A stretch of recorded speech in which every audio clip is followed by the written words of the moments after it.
Murphy. Oh, God. Eddie Griffin. DJ, stop the beat. Oh, he is baffling me so much. I am getting him confused with Eddie Griffin. Murphy. Eddie Griffin, let me tell you. Eddie Griffin, what is wrong with you? He got on that stage and he started dragging black women, talking about black women is the reason why the black family is trash. Black women is the reason why it ain't no black family because black women accepted welfare. Are you kidding me? Are you kidding? And why ain't nobody else talking about this, huh? Yeah, we got to talk about it today. And I just want to let you guys know, DJ, stop the beat. I have the phone lines open right now so we can get it started. We don't got to wait. We can get it started now.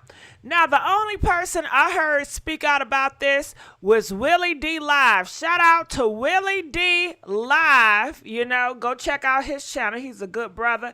Willie D Live YouTube channel. I was over there, and you can read it here. Eddie Murphy allegedly, it wasn't no alleged, he did that, drags black women in the new stand-up. Disrespect, we don't care about no Will and Jada. But let's just hear some of his clippings, okay? I just want to play some of his clippings, but you guys already know what time it is. You have heard this narrative before that blame the black women because black women accepted welfare from the government when the black kings were not out there hustling and working. What else did you want these women to do? Then they got upset that black women accepted child support because the black king done left the home. So they just really wanted black women to just struggle and just need the black man. That's what it was. That's what it goes down to.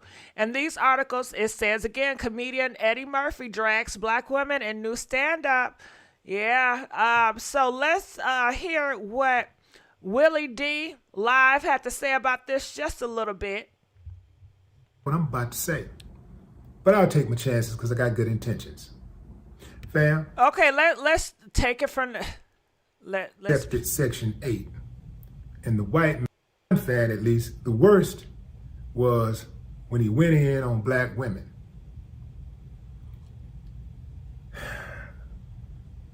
The fan said that Eddie Griffin fixed his mouth to say that black women destroyed the black family when they accepted Section 8 and the white man's welfare money. In so many words. Well, that's all you need to hear about that. Comment, let us know. Like I said, the phone line's open. You guys said you want to hear from other people, had to say whatever people thought. So I'm going to need y'all to call in. You know, I could have did this a short video, but I said, no, that's not just. I want the black girls and black men to come in here and stake their piece because we keep hearing this narrative that black women destroyed the community by accepting welfare. So if you feel like that is true, feel free to call in and state your piece. And if you're against that narrative, call in and state your piece. The phone lines are open. You see the phone number up at the top. So we need y'all to come on. Come on now, y'all. Don't be scared. Come on. So I'm just going to play a little bit more while I'm waiting on y'all to call in. And say some other stuff. Okay. All right, stop it. We got a damn commercial. It's Eddie Griffin. You have a picture of Eddie Griffin. It's Eddie Griffin, child. It's Eddie Griffin. Erica, come on. Let me go to the articles, Erica. Eddie Griffin. Don't that look like Eddie Griffin? You know that ain't no damn Eddie Murphy. I just tripped over my damn words. You know, get over it. Okay, look at this. What in the title? Eddie Griffin. Okay, comedian drags black women, which I played this time and time again. Erica, what is so hard to understand about that? You just trying to be a distraction. Are you an agent of chaos? You know what I mean? Are you trolling? What is really going on? Well, you know what? Let me let this commercial play before I go back to his stuff. But like I said, the phone lines are open. Okay, here we go. of his Asian wife and their baby on Instagram. Now, because I don't have the benefit of video from the sheriff himself, his Oh, so he got an Asian wife. She got some big cheeks, don't she? Ooh, she got some big cheeks. That look like Ari Spears. What they say? Eddie Griffin, yes. Eddie Murphy, too rich. Yeah, I did a mix up, and she wanna harper on that. Child, get over it. Okay, so let's go on to 773. You're live on the air. Hey, how you doing? Good. I need you to weigh in on this. Every day I just get more and more disgusted. I mean, I got to smile to keep from just, it's disgusting. What is really the problem? So, if you haven't heard, Eddie Griffin says that black women destroyed the family by accepting welfare money. What are your thoughts on that? Black men, being a black woman, I hate to say this about Why? black men. Don't hate to say it. They don't hate to. Did Eddie Murphy hate to say that? Or he said it with his chest out? Eddie Griffin. Eddie Griffin. Thank you for correcting me. I don't listen. Why do I have Eddie Murphy in my mouth? He all up in my throat. They're embarrassing at Go this ahead. point. They are really embarrassing, and I want to speak to us as black women. We have got to. We can't go out like them. First of all, that rule was only for 4 years, and it was only in certain states. I believe 11 states. And it was only for 4 years. It wasn't even for just black women. It was for women that was on welfare. Black women just started getting welfare in the damn 70s. Okay? So I don't know how a group of men can sit up here and continually complain about something that was 4 years. But let's look at today. Black women are known to be the most educated woman in America. And our men are known to be the least unemployed, in and out of jail. So you want to compare and you want to put black women on front, lie on us. But let's really look at this thing here. We're carrying the community on our back. I feel like these men are so just lost. They just lost. And they got an arrogant, devilish attitude behind it, trying to convince other people. And they look crazy because other men know. They know, but they'll sit up there and let them do this to themselves. And now they're going to have a generation of women, because these young girls, a lot of these young girls, they're not going to fool with them. They're not. All they doing is turning their, what they going to do when they don't have us. Now we're not out there doing the things that we used to do, and it's going to get stronger and stronger. What y'all going to do then? Well, let's take it to the top, okay? So, we have a family, and this woman accepted welfare. How is her accepting welfare? How is it breaking a family? If he was out there providing like he's supposed to, then can't nobody put him out his house. And see, this is my main thing. The rule was for 4 years. That law was in place literally for 4 years. In the 60s, how we in 2022 and you still complaining about that?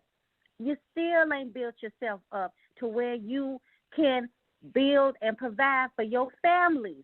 As a matter of fact, let's really get down to this. Everybody see this is some deep self-hatred. Okay? Because I feel like no matter how much education they get, how much money they get, it don't even matter. You, for decade after decade, you letting it be known you don't want black. You get an opportunity to get hair. They don't even want the light-skinned sisters like that no more. This is crazy. Everybody see your self-hate. So whatever you get, you a little comedian. You're out there doing your little shows, okay? You got your little Asian woman here. You have your little Asian baby. Why you got black women's name in your mouth? Why you feel the need if you so successful and you have what all y'all say you want, a woman that ain't black, why you got your mouth on us?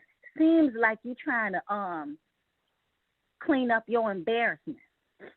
You know what I'm saying? They trying to constantly speak against us because they know everybody looking at them like, why your community like that? And then we embarrass them because, like I say, black women out here doing the darn thing. We out here doing it. We in all kind of positions running things.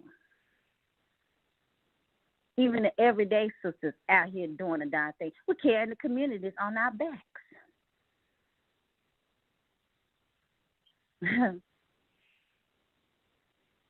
It's sad. It's embarrassing. They are embarrassing. Week after week, the same old bull crap. And I don't know. They need to keep their mouth off of black women.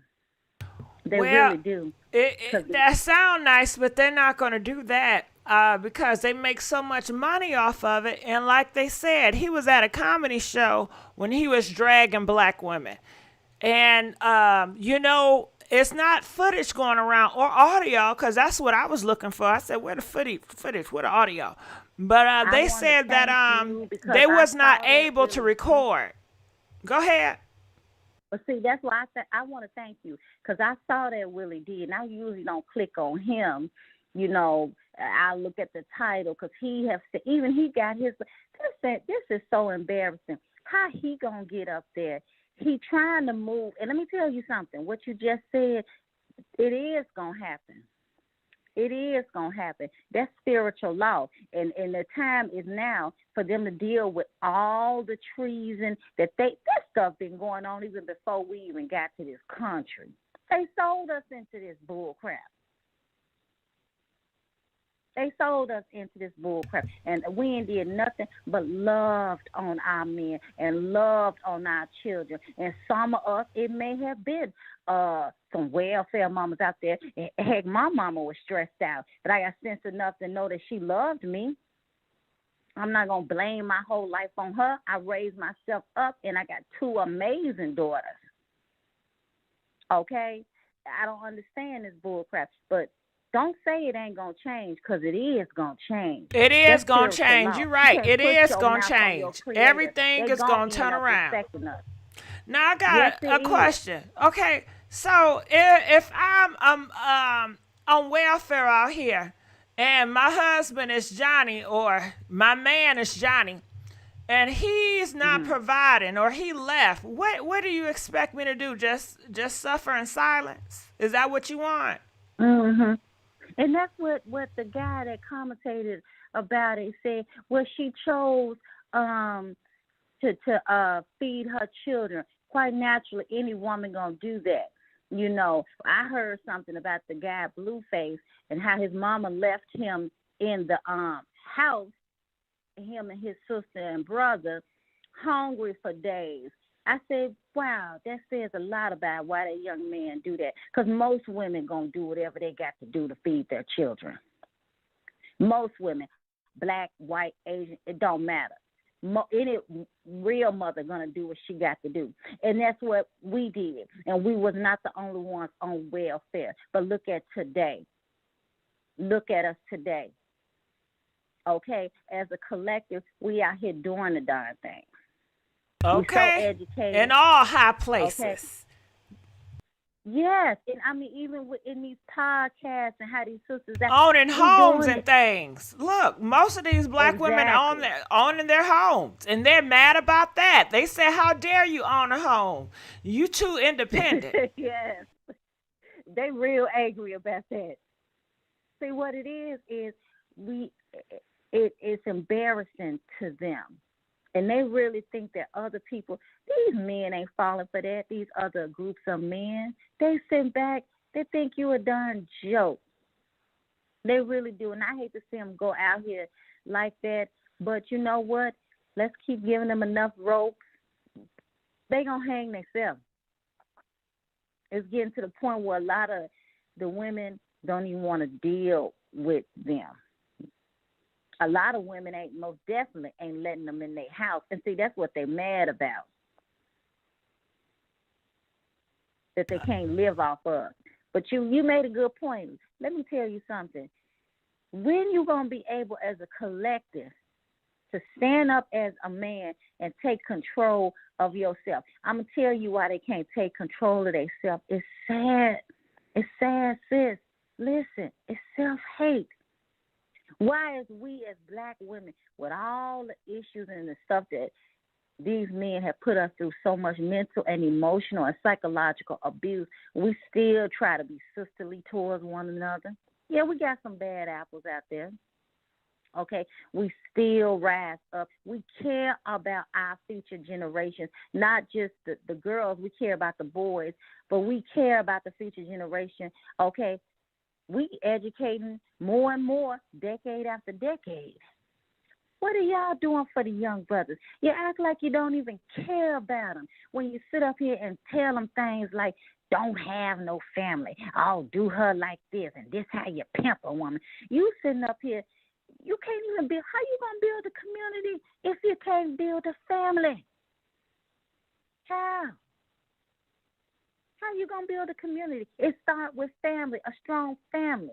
Y'all can't even get right with one woman. I can tell you why you can't get right with one woman, because of your self-hate. And then you think when you go on the other side that you're going to do better. Oh, they tried. But that don't even work out too well for them. They go out there and do these women any kind of way, women of other races. They don't treat them all that either. And they leave them to be single mothers. Everybody see what's really going on. But we're going to keep speaking up, because we're not going to let these men think they can just keep putting their mouth on us. Oh, no, no, no. Those days are gone and over with. Good, because if you be quiet like you have been quiet and submissive for so long, they won't let up. They'll keep using you as a punching bag. And I got another question.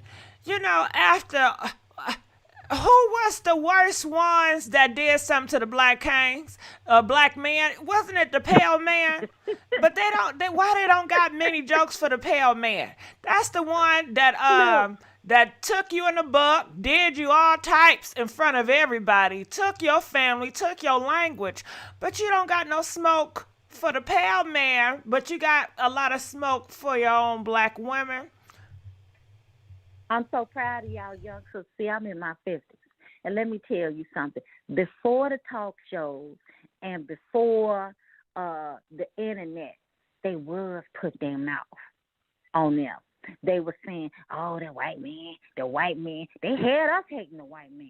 They have us right to this day. But we got to say, wait a minute, we can't keep fighting your man for you, fighting the police for you. Okay? They had us hating the white man for them. Okay, but see, when they got on TV and they got social media, then they punked out. Now they move the blame over to us.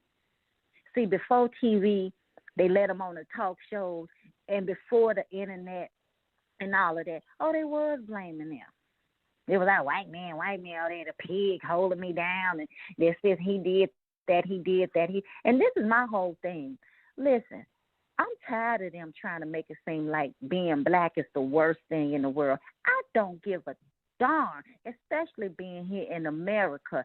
Yes, I am black. I'm proud to be black, okay? And I'm not going to sit up here and say, I can't because of them. I can't because of them. I can't. They won't let me. I ain't got no resource. I don't want to hear that bull crap. I'm going to get out here and I'm going to make it do what it do.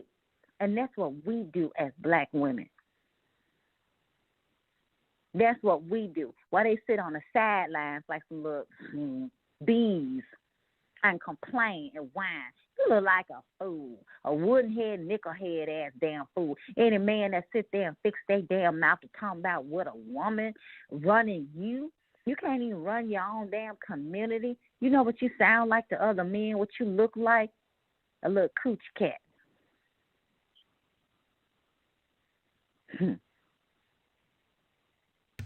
Some people in the comment section say, well, you know, they were raised by black women.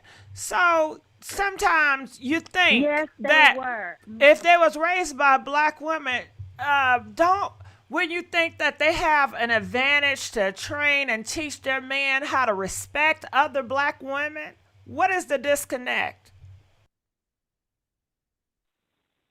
The disconnect is them spiritually, because they was raised, a majority of them was raised by black women. But guess what? When are you going to have some type of respect for yourself to take care of your children? Okay? We can bring home a plant, and there's a woman, I'm going to water it and I'm going to nurture that darn plant. But it got to have sunlight. It got to have time. Okay? If you walk out on it, don't come back fucking 3 months or dip in here and there, or wait till you get old, talking about where my kids at, all these kids you got all over the damn world, all over the country, all over the darn city. Okay, help take care of me. Oh, let me come back now that you made some of your life. And then you looking like, well, what happened to the plant? The plant did. Nigga, you weren't here to give it the sunlight. I kept watering it. I did my part. I stayed. Now, if it's a male damn plant, it'll grow up to resent me. Look like the female plant out here doing the darn thing. So it seems like you got a problem. See, leaders recreate themselves. Leaders constantly build up themselves. Okay? Female gonna continually build up another female. It's only so much you can do with a male. He needs a male reflection. You know what? You just popped a thought in my head, and I want to put it out there and get your opinion on this. Now, do you think that some of these, or a lot of black men, blame their mom for their father leaving? And do you think with that their mom is not keeping it real, like the mom is trying to give an excuse why their dad not there, versus really bluntly telling the son, your father don't care about you, he's off with another family, he didn't care about you, he's in prison, versus giving these excuses? What are y'all thoughts about that? I've seen it all. I've seen, in the 70s and the early 80s, black women were so frustrated. I heard my mom and my aunties say, black men ain't shit. Black men ain't shit. I heard that. Yes, because they wasn't there. They was abusing them. They was coming in and out. Okay? My father wasn't there. He had freaking 19 kids. And when he got old, he wanted me to take care of him. He would call me out the blue every 10 years. Time, I heard you got a good job. Hey, give me some money. I'm about to come through there. Nigga, I ain't seen you in 8 or 9 years. Okay, and he never did nothing for me. So I think it's both. I think, you got different women. Some women did, come out and let, say about how the father was. And a lot of women, another thing my mama did, she used to always try to force me to take care of him.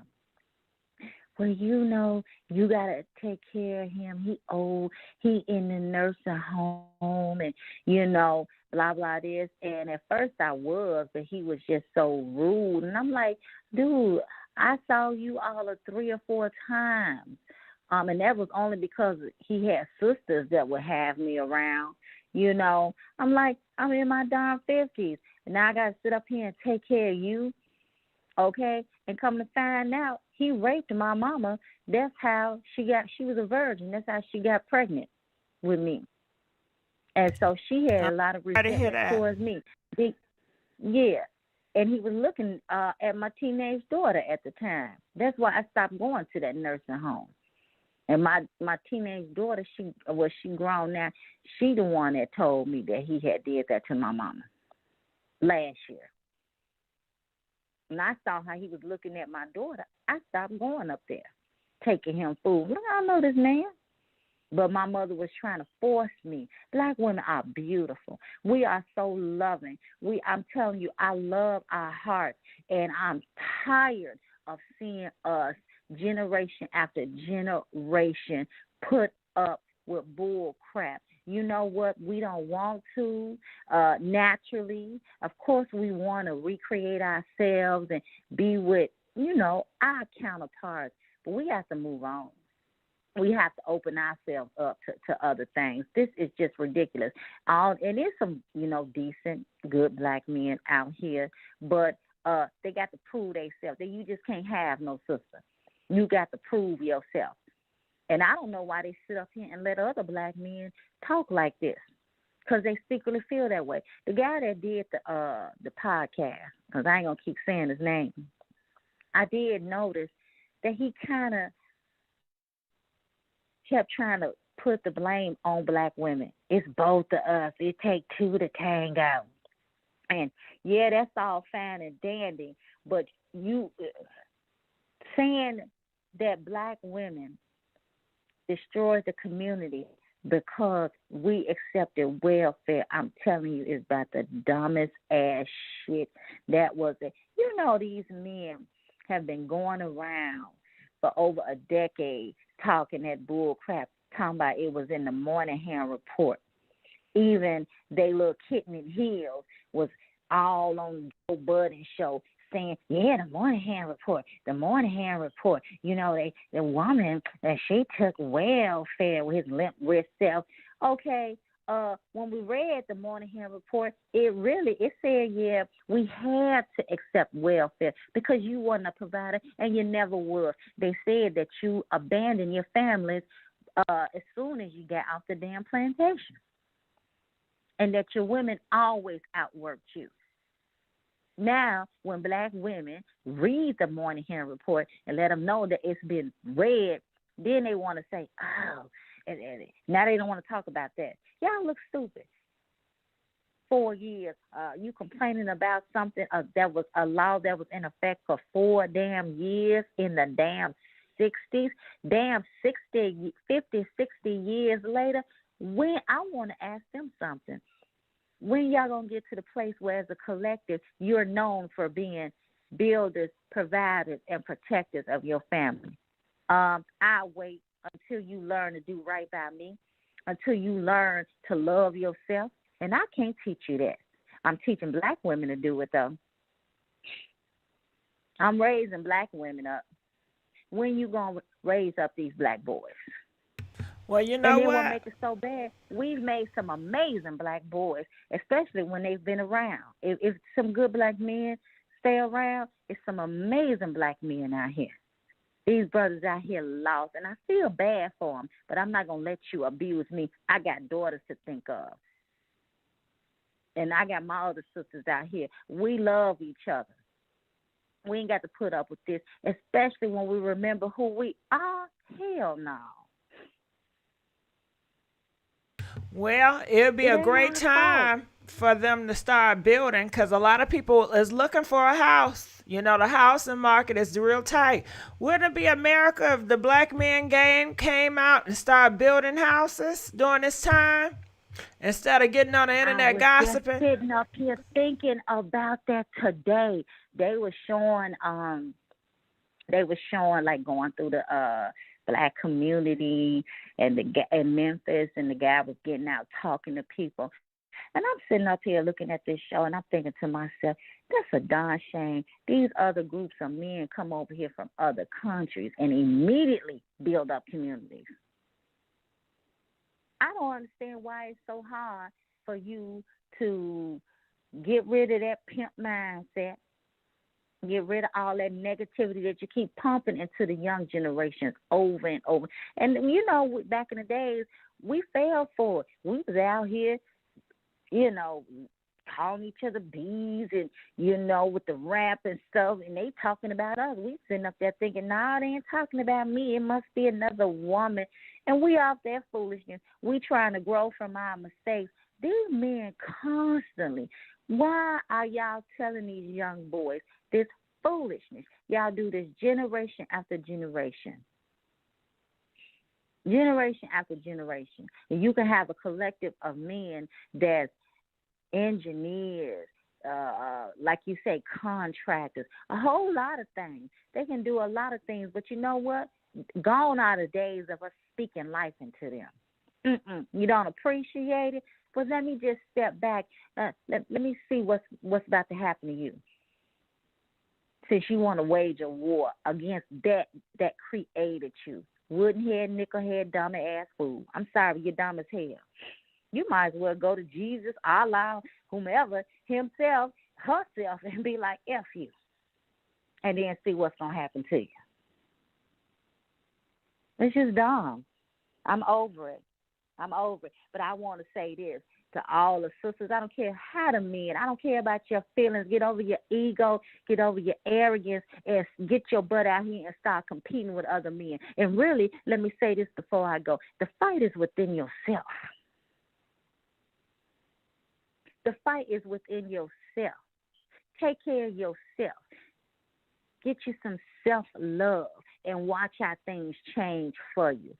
You sitting up here, you hate black women. You hate your damn self. I'm not going to take it personal no more. You don't want to be here. We ain't got the birth you in. How about that? I mean, this don't make no darn sense. I ain't never seen a group of men out here. You think you about to sit up and harm me? No, keep your mouth off me and stay away from all my sisters and my daughters and my nieces, all of us, until you do right by me. So what I want to say is to the black women that's listening to me, I do not hate black men because, see, that's what the devil wants you to do. These devilish men out here, they want you to be in the negative. No, I don't hate you, but I love me. Okay? And there's nothing wrong with loving on yourself and making sure that you are respected. Okay? I love me. I love my reflection when I look at another sister, when I look at a young baby black girl, and when I look at an older, from the lightest of us to the bluest or the blackest of us. I love us. Okay?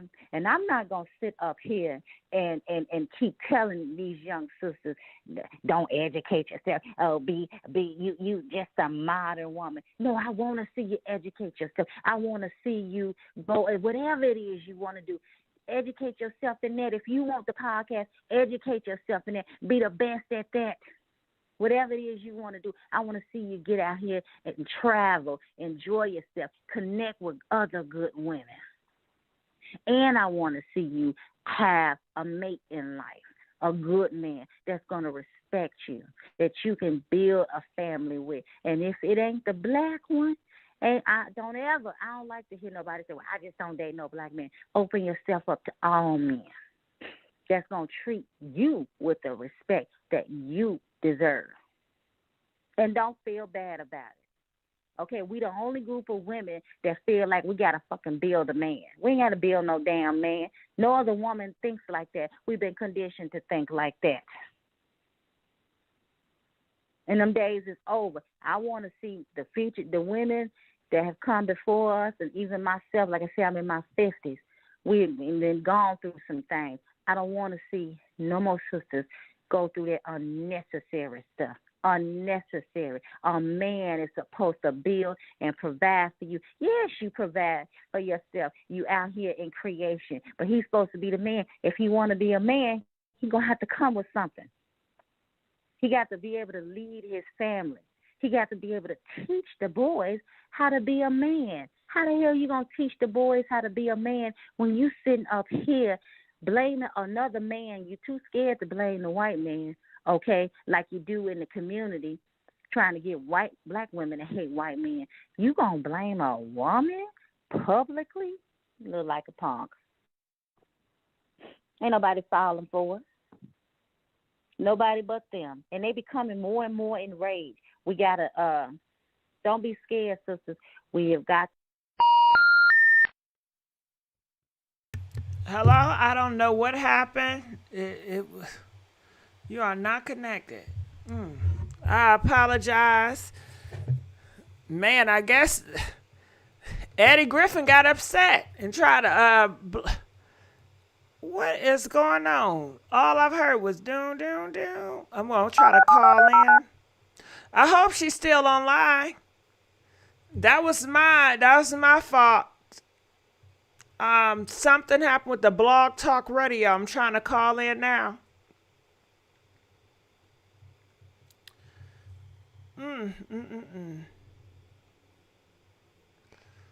Start your call. Yeah, it gotta be the demons. Dang, she done left. Ooh, hold on. She was a good caller.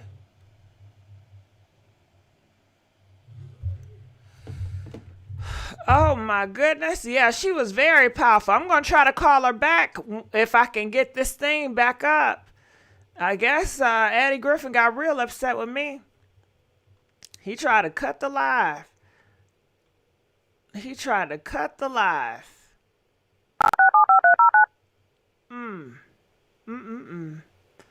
GIGI fellas, no, I'm here.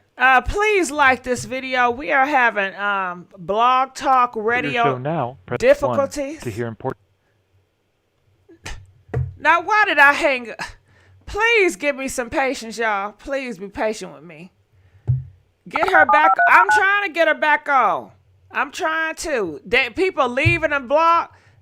Y'all need to call back now. Don't do me like this. Yes, rebuke. Come on. Show now, press Pray. 1 Pray to hear right important now. instructions. Pray. Since it appears you're calling back Pray, into a live y'all. show, Pray. we are reconnecting We are you under now. attack. They are coming for us. Please. All right, so I'm gonna try to give her a call back. I hope she don't mind me calling her.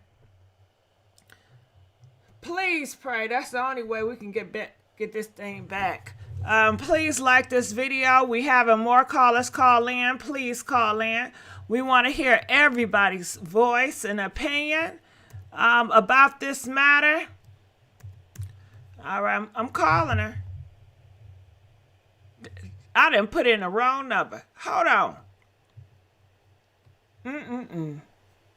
Give me 1 second. Please like this video. Okay, there we go. Please like this video. They coming for us. Oh, yes. Please pray, y'all. I'm calling her back, see if she'll pick up. She may not pick up because she don't know the number. She might not pick up. Well, you see, I am calling. She gonna be like, "Who is?" Sorry, but the person you called has a voicemail box that has not been set up yet. All right. Okay. So let's. If you're out there, caller, please call us back. Calling from 678. You're live on the air. Hey, Gigi. Hey, how's it going? Can you hear me? I can hear you good. It's going okay until I heard this mess. You sure Eddie Griffin said that? I'm very sure Eddie Griffin said it. Everybody was there that was there. They're talking about it all over the internet. Go to Gossip in the City. Go to her Instagram and you'll see all the comments saying, yeah, I was there. It was horrible. Word is getting around.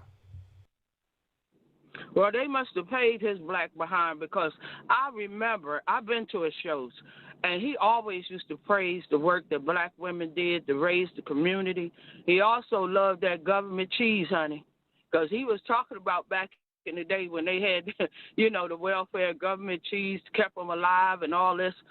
So unless they start to pay these fools to blast black women like that man did last week, talking about, the beat down and killing that man was because black women, somebody's paying these fools to be ignorant because I think they know better than that, unless they just jumping on the bandwagon. But one thing, we're not going to keep tolerating it. We get ready to start reading them because we could get on a whole lot. I remember Ice Cube had blamed talking about that they were giving all the jobs to black women and the black men couldn't get the jobs. The reason why they couldn't get the job is because they didn't want to further their education. Now, I talked to plenty of men who said they didn't need to go to school. They just needed to learn a trade. I said, no, you need to go to school. You don't even know how to talk. You can't even communicate. and you don't want to go to college. That's why they said the majority of the women elevating to all these jobs is because they go to college. They were going to college while the men, oh, I'm just going to high school, then I'm going to go do me, or I'm going to go do this. So how you going to be a leader and you're not even educated? Okay, let's talk about that. Then let's talk about how they was pimping. Oh, I'm going to pimp these women. I'm going to do this. You want to use women for everything to make money, but you can't get out there and create nothing for yourself. So you can't even fix your mouth to talk about a black woman. She has no choice when she carrying a baby 9 months, and your black behind can't even go out there and get $5 an hour. This woman got to figure out how to feed the baby. She got to birth the baby. I mean, what are y'all there for? Your job, and only job if you having a family and she has to go through childbearing, is to make sure y'all have food on the table and y'all have a roof over your head. That's a man's job. But if he's not going to do that job, the black women have always been strong and made a way out of no way. And everybody that grew up in a black family home know this to be true. The majority of families, you can ask who kept that family together. It was mama and grandma. Daddy out pimping, as they say. Daddy out making babies other places, as they say. Daddy out at the bar. Daddy out playing pool. Daddy out playing cards. Everything but creating income for his family. Now, we talk about all of them, of course. Some people had good daddies. Some people, daddies was in there working and helping mama. I'm talking about the fools like Eddie Griffin that got 9 children by different black women. And I don't care if he went and married an Asian and got a baby with her. We talking about the hell he created before he even got with the white women. Let's talk about that. Let's talk about the athletes that grew up with a black woman, all right, sending him to school, clothing him, feeding him and everything. And then when he make it big, like he has some kind of skill and he's an athlete, what do? He go and marry a white woman instead of marrying a sister, okay, that helped him when he was struggling. He'll go marry a white woman, call it an upgrade. How foolish are we? There's no upgrade from a black woman.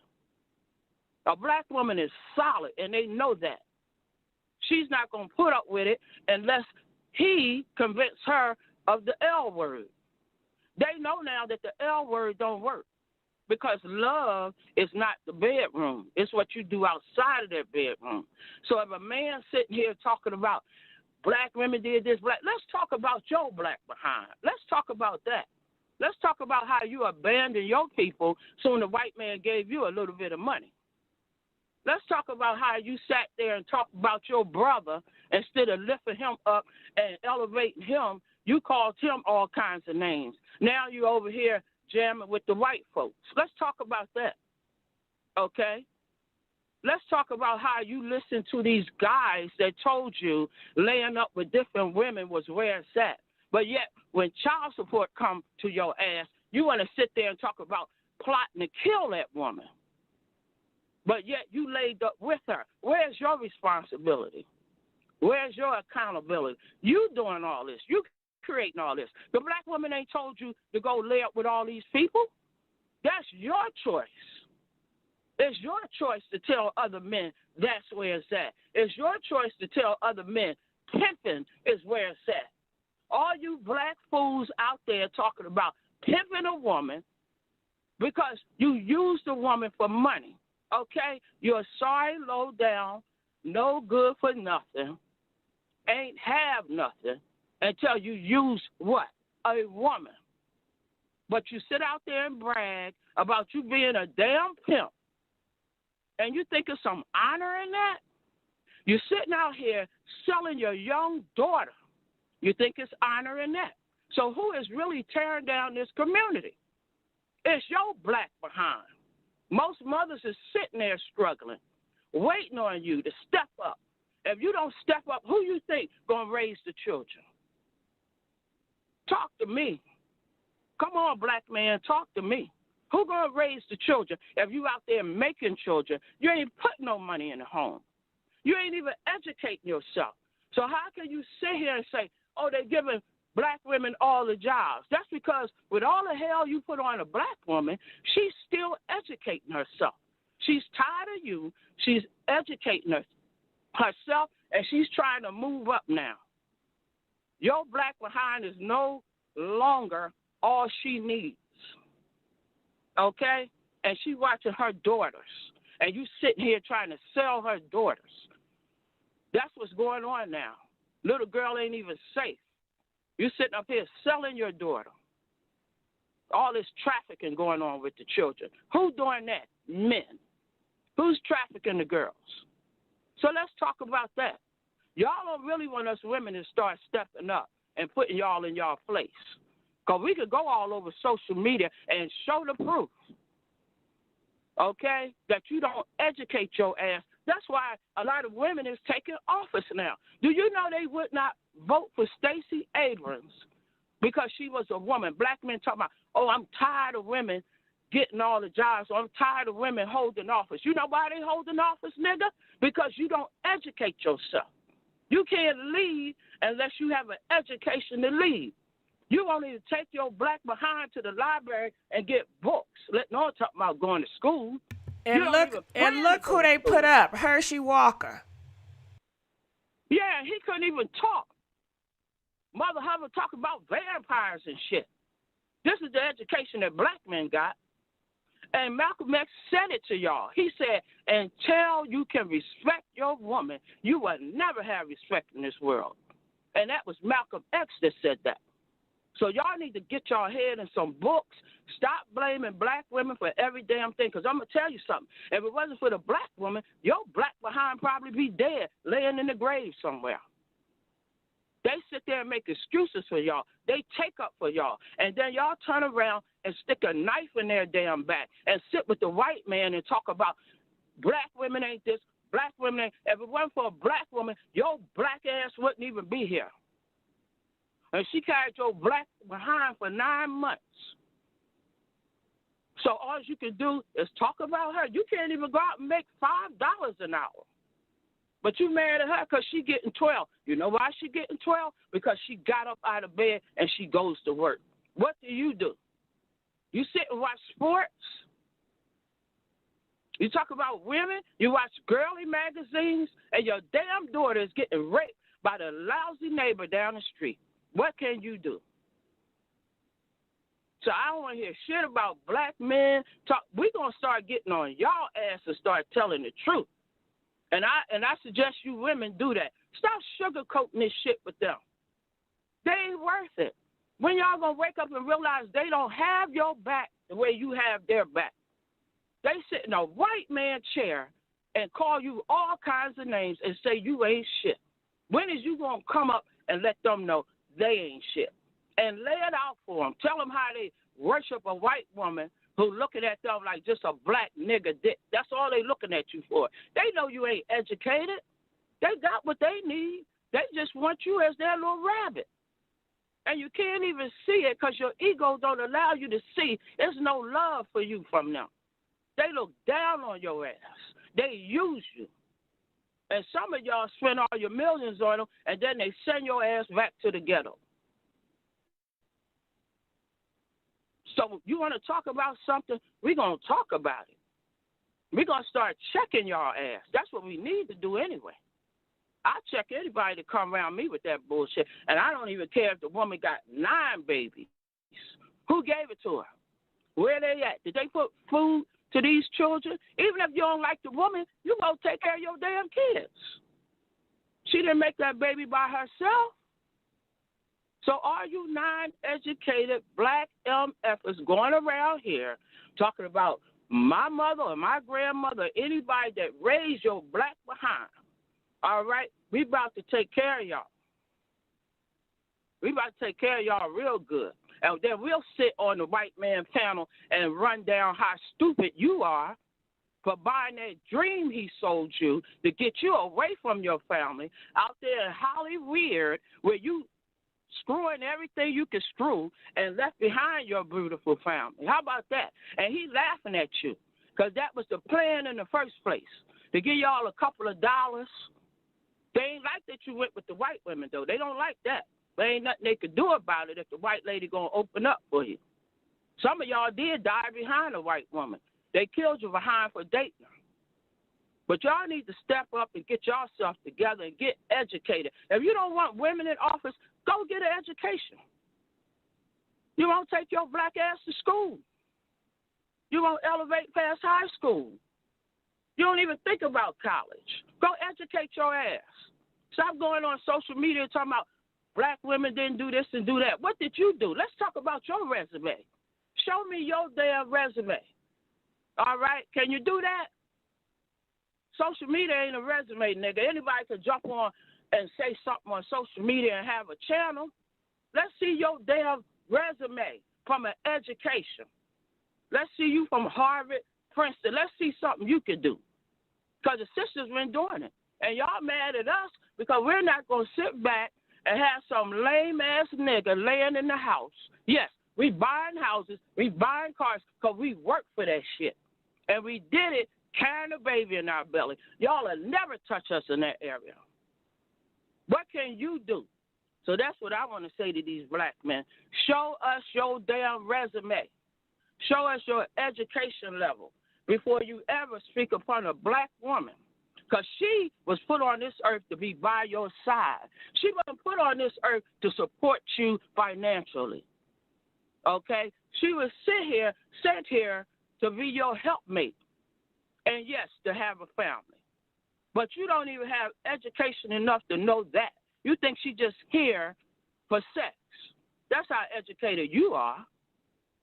So I want all you black dirty bastards, I want to see y'all resume. Let's start looking at that. How many of y'all went to school? How many of y'all went beyond high school and went to college? They got 1 million women that took their ass to college to maybe 10% of y'all damn men. And that's what your problem is. You know you ain't shit, so now you're mad at all the women because they coming up. And they coming up without your damn help. How about that? So I don't know if I laid it out enough on them, GG. Oh, you did a good job. You did a good job. Now, all I have to say about that is you're so right. The education and my thoughts with it is they push these black boys to be basketball players and rappers. And that's what it is. And it's only can be so many athletes and so many rappers. And, when they don't make it there, they start selling dope and getting into the hood and try to gang, and you already know how that story go. But they're allergic to a job application. That's offensive to them. If you ain't got no talent, you have to have an education to make money. Or at least you have to go out here and make your own damn job up. We don't want to hear that shit about they giving all the jobs to women, or women got this, women got. Let me tell you something. Those women is doing it and birthing babies.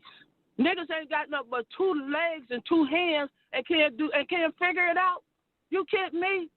And all the mental shit that women got to go through when they are carrying a baby, all the health risks and everything. A woman died having a baby. They got way more burden than a man. All he got is his swinging little dick, 2 hands and 2 legs, and he still can't go out here and do nothing. But he want to sit here and talk about black women? He can't even hold a candle to a black woman, all the shit black women go through and run their families. And they don't even have the love. They don't even have the emotional love. They don't even have the love from the heart. The only way a man can love them, a black man, is through the pants. And that don't do them no damn good. What that do? Create bills. I'm going to tell y'all, men, something. Get your ass some education, okay? Go take care of your families. Hold your head up and leave the white man alone. You the one got your damn hands out to the white man, sitting on his panel talking about a black woman. How dare you? How dare you? We're going to start going on the panel. And when we lay your ass out, I don't want to hear nothing. Because you ain't a man. Any man that go over there and got a black mother grandmother or whoever, and you're going to go on a white man panel and talk crap, and you know what they've been through? You're right. You ain't shit. And we're going to start showing them you ain't shit. And we're going to show your resume. How about that? So you don't want to start, like they say, don't start nothing, it won't be nothing. Because this is the second time we heard in 2 weeks a black man sitting with folks talking about black women. And I don't know what's wrong with y'all women. Get up and put them in their damn place. Because it's very easy to do. Because they ain't doing shit anyway. That's all they do is look for someone to lift them up. We are your helpmate. We side by side. The Lord made from the rib to help you out, but we're not supposed to be all in front, earning all the money, birthing the children and everything, and all you're going to do is point the finger? What the hell are you doing? Let's talk about that. How many of y'all stayed when it was rough and found a way to provide for your family? I tell you what you did. You ran off and went and messed up another woman's house. Laid up there and lied to her, talking about what you going to do for her. You couldn't do shit but lay up there and have sex. That's all you could do for her. Go down the street, go shoot pool or gamble and bring her a couple of dollars and think she's supposed to smile. That's not paying the bills, brother. You just getting by. So I'm done with it, but I tell you what, we're going to start hitting the panel scene. We're going to start bringing the truth out about you niggas.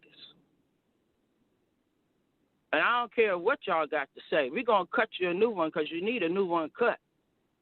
You done went too damn far now.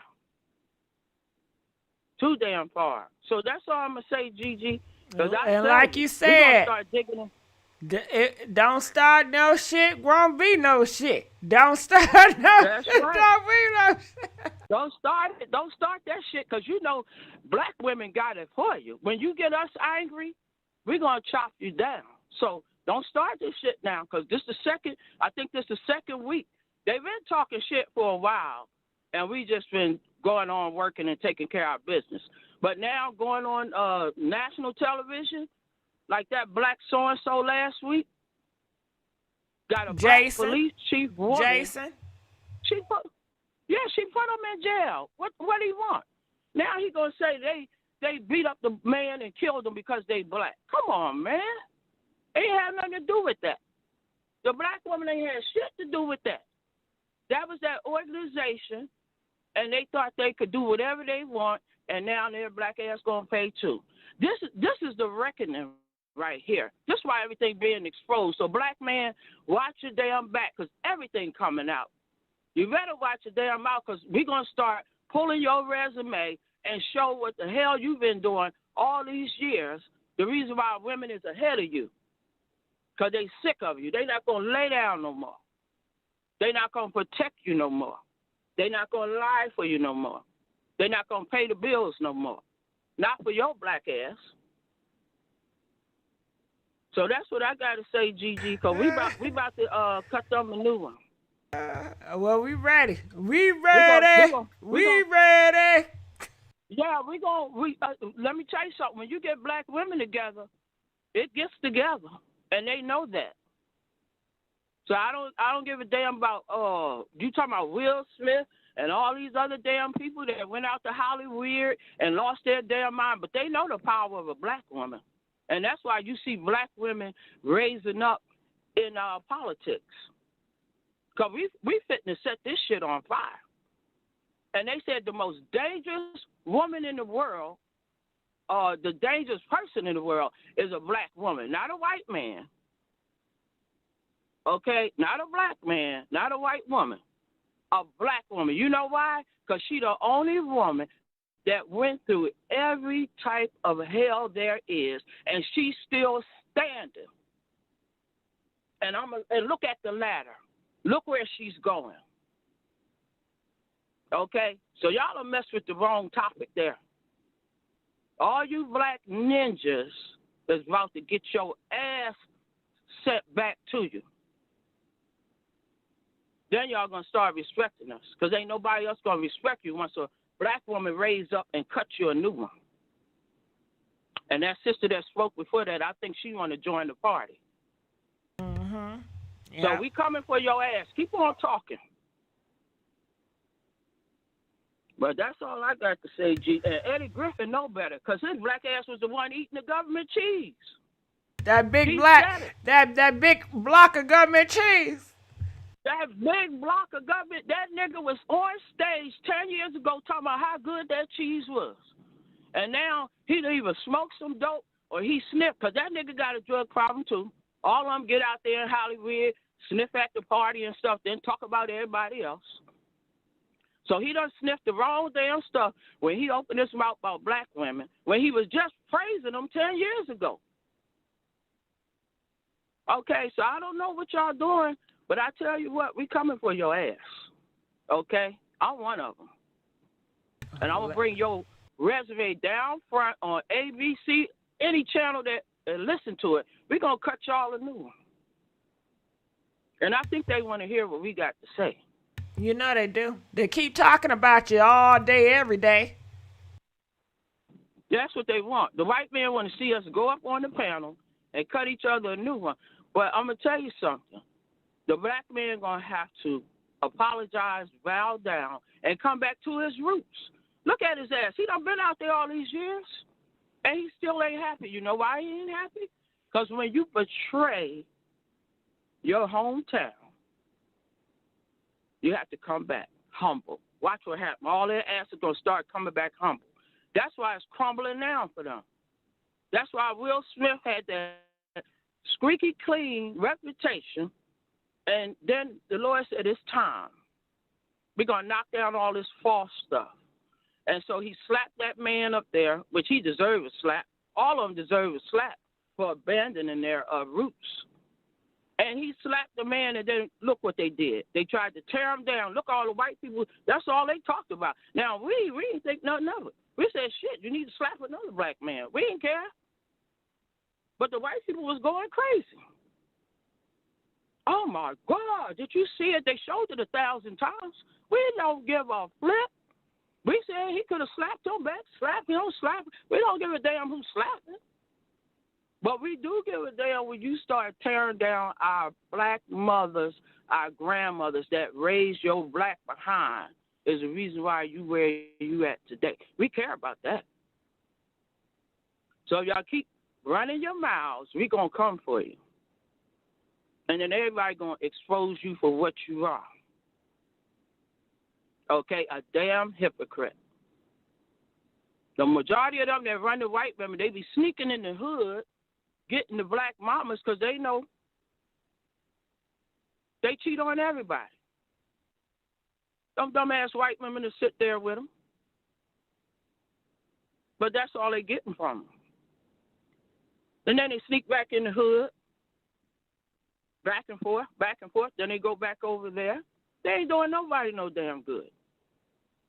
But themselves. So that's what's going to happen, GG. We're going to organize and we're going to cut these, you know what, ninjas a new one. All right. Hashtag cut them a new one. Hashtag cut them a new one. That's what's going to happen. So I'm going to let somebody else get on here. But I want you sisters to get fired up. Don't take this.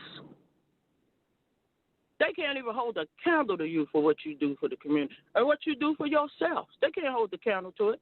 And she right. We don't let no man move in with us. You get your own damn shit. Then if we going to get married, we pick something together and go into it. But we need to know that you can pay a bill. We need to know that you are steady. We need to know that you ain't going to be community dick, okay? Because a woman know how to get what she wants. And then she just toss you where you going. Trust that. Because y'all so dumb, y'all think that she really wants you. A lot of women just want what they want. They know you ain't going to do no better. So stop feeling yourself too much. Because you're going to have us come for you in a way that I don't even know if y'all going to survive. We don't want to hurt you, but you forcing us to come there. You're forcing us to go there, brother. We're not going to sit back and let you put this in these little girls' head either, that their mama ain't shit. And this. What are you? Can you look yourself in the mirror? Can you look in that mirror and tell us what are you and what have you done? That's why you're so mad. You know you ain't done shit. You just cause chaos everywhere you go. Then when black woman don't want to put up with you, you run over there to the white girl. She have a little fun with you, but she don't want you. She talking about you to her white girlfriends. Girl, he can sling it, but he ain't shit. Trust when I tell you. I know white women, Asian women, they all think y'all ain't shit. China, ya, ya, ya, ya, they even saying it. That's what that ya, ya, ya is. You ain't shit. Know what I mean? They gonna break it down for you. Ya, ya, ya, ya. They do it to you 5 seconds. They say, he ain't shit. That's what they doing. Come on now. Don't let me give it to you in different languages. Nobody respect your ass because you can't respect your own. Hot dog, Gigi. I'm gonna go on. I'm gonna get off of here. I want these sisters to speak up. They are loving you. I just want to let you know they are loving you. They said you need to have a channel. They said, child, Gigi, you better get her number. They are loving you. I'm telling you, girl, I'm ready to do it because I'm tired of it. As loud as they can get, I could take a bullhorn and tell a nigga from A to Z about his ass. And then let's see him respond. All right. Now, would you be interested? Say, for instance, if I come across a news article that's somewhat similar, I text you and I say, hey, would you be interested in giving your opinion on this? Hell yeah. We All got right. to shut these fools down. All right. Well, I'm going to screenshot your number and I'm going to text you when I'm off the live. If that'd be all right. Okay.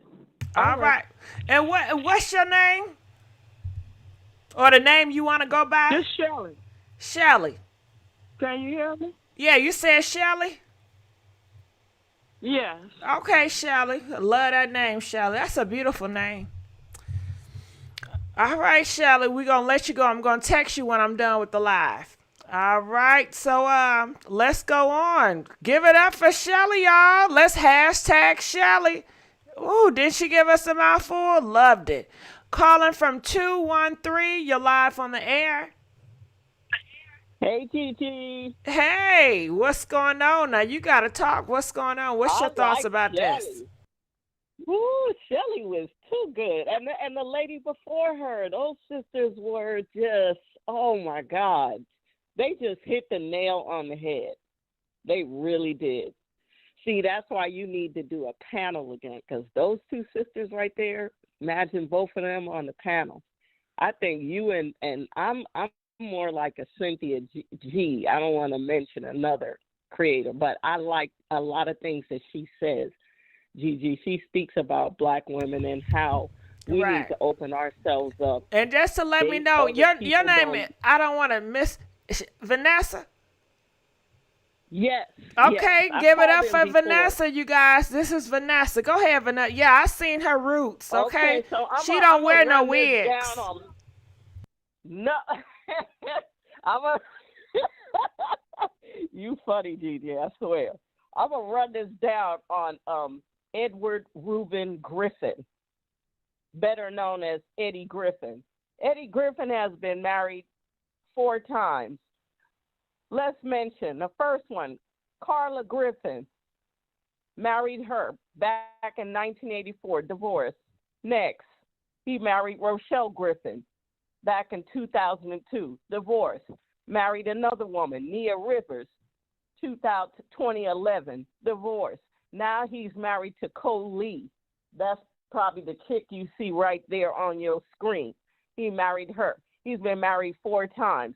He has 1, 2, 3, 10, 11 children. That's right, I said 11. He got 11 children. Now, he was raised by a single mom. Surprise, surprise.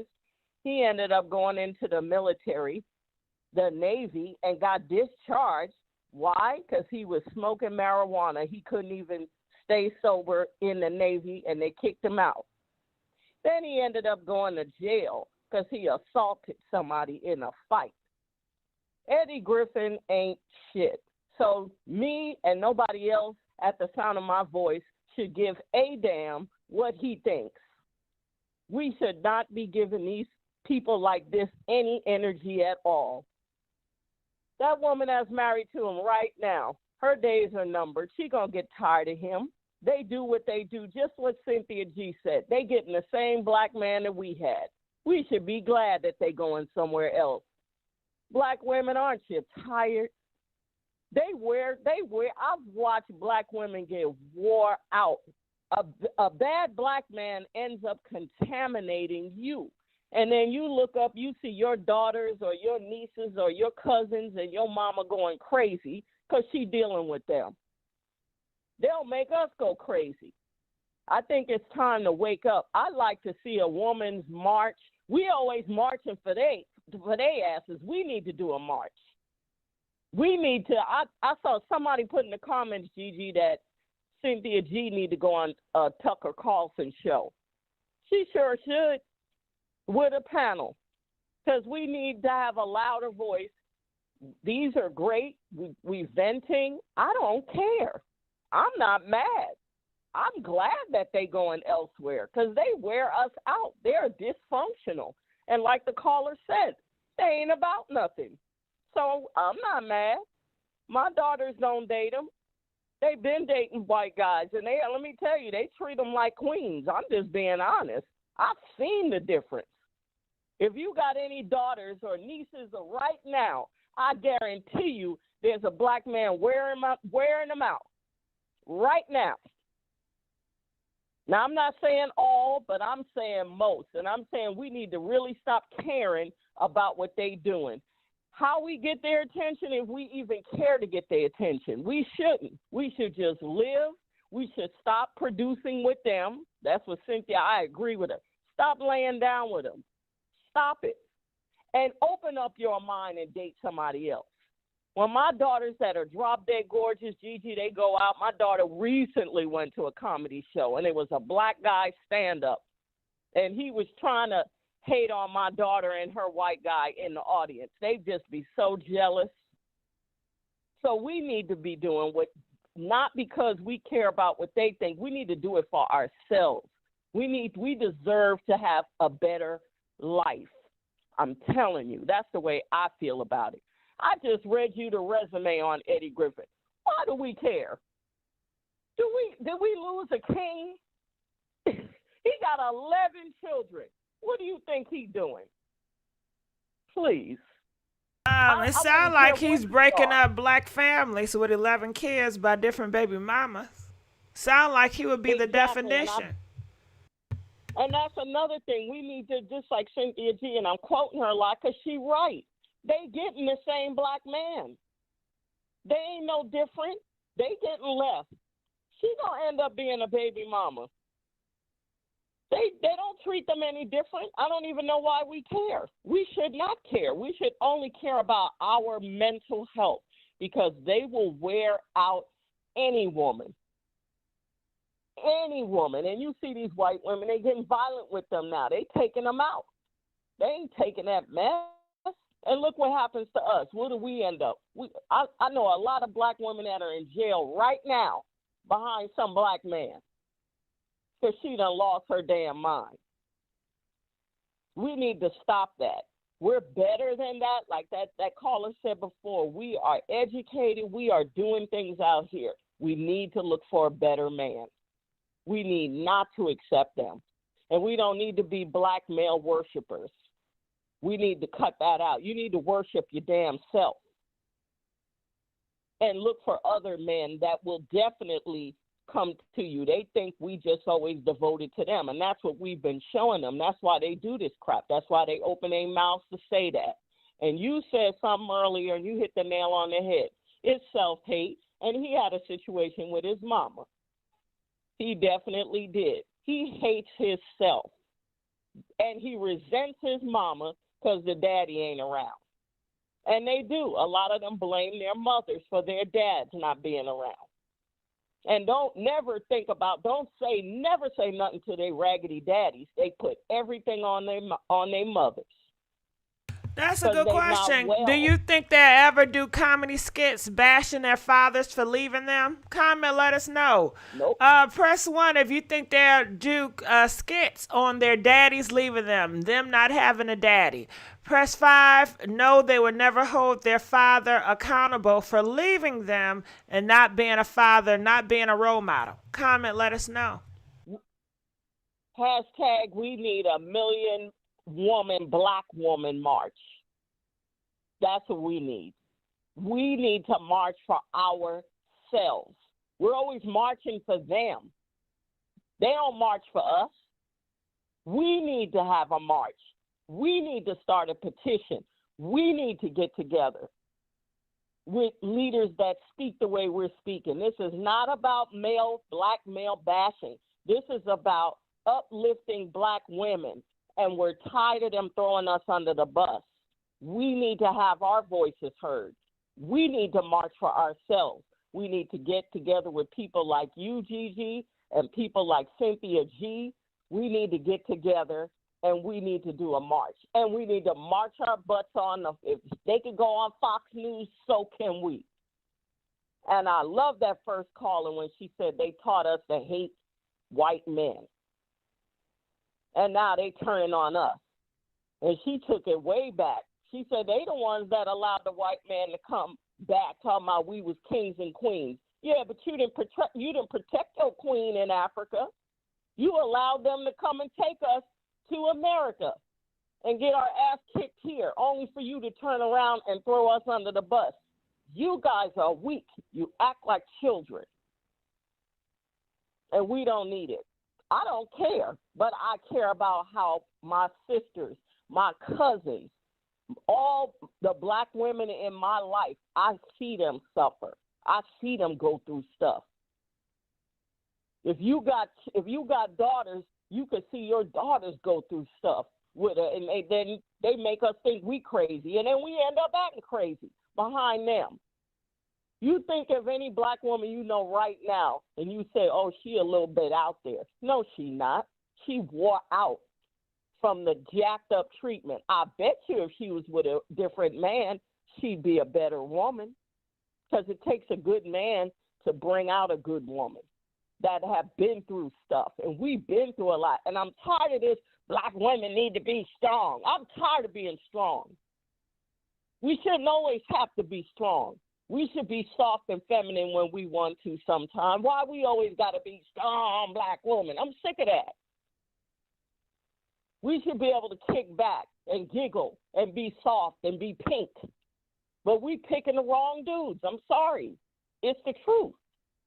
And I love using, what's her name, for example, that girl, rapper Eve, my girl Eve.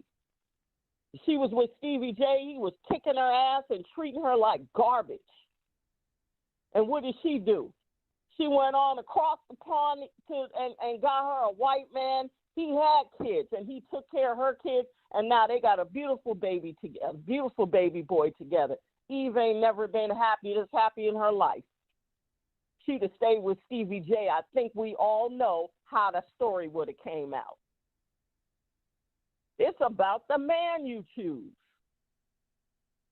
So that's all I have to say. I wanted to read this Negro's resume so you can see what he's about. He ain't about nothing. Ain't no, and most of them that say that, they ain't about nothing.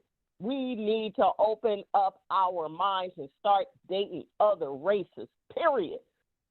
And once you get treated kindly, you find out how different you are. You don't have to be so hard, and so good man will soften you. These men be wearing us out. I'm tired of it. So, Gigi, whenever you ready to do a million woman march, sign me up. All right, Vanessa. I appreciate you for always calling in and let us know how you feel. Okay. All right. Good night.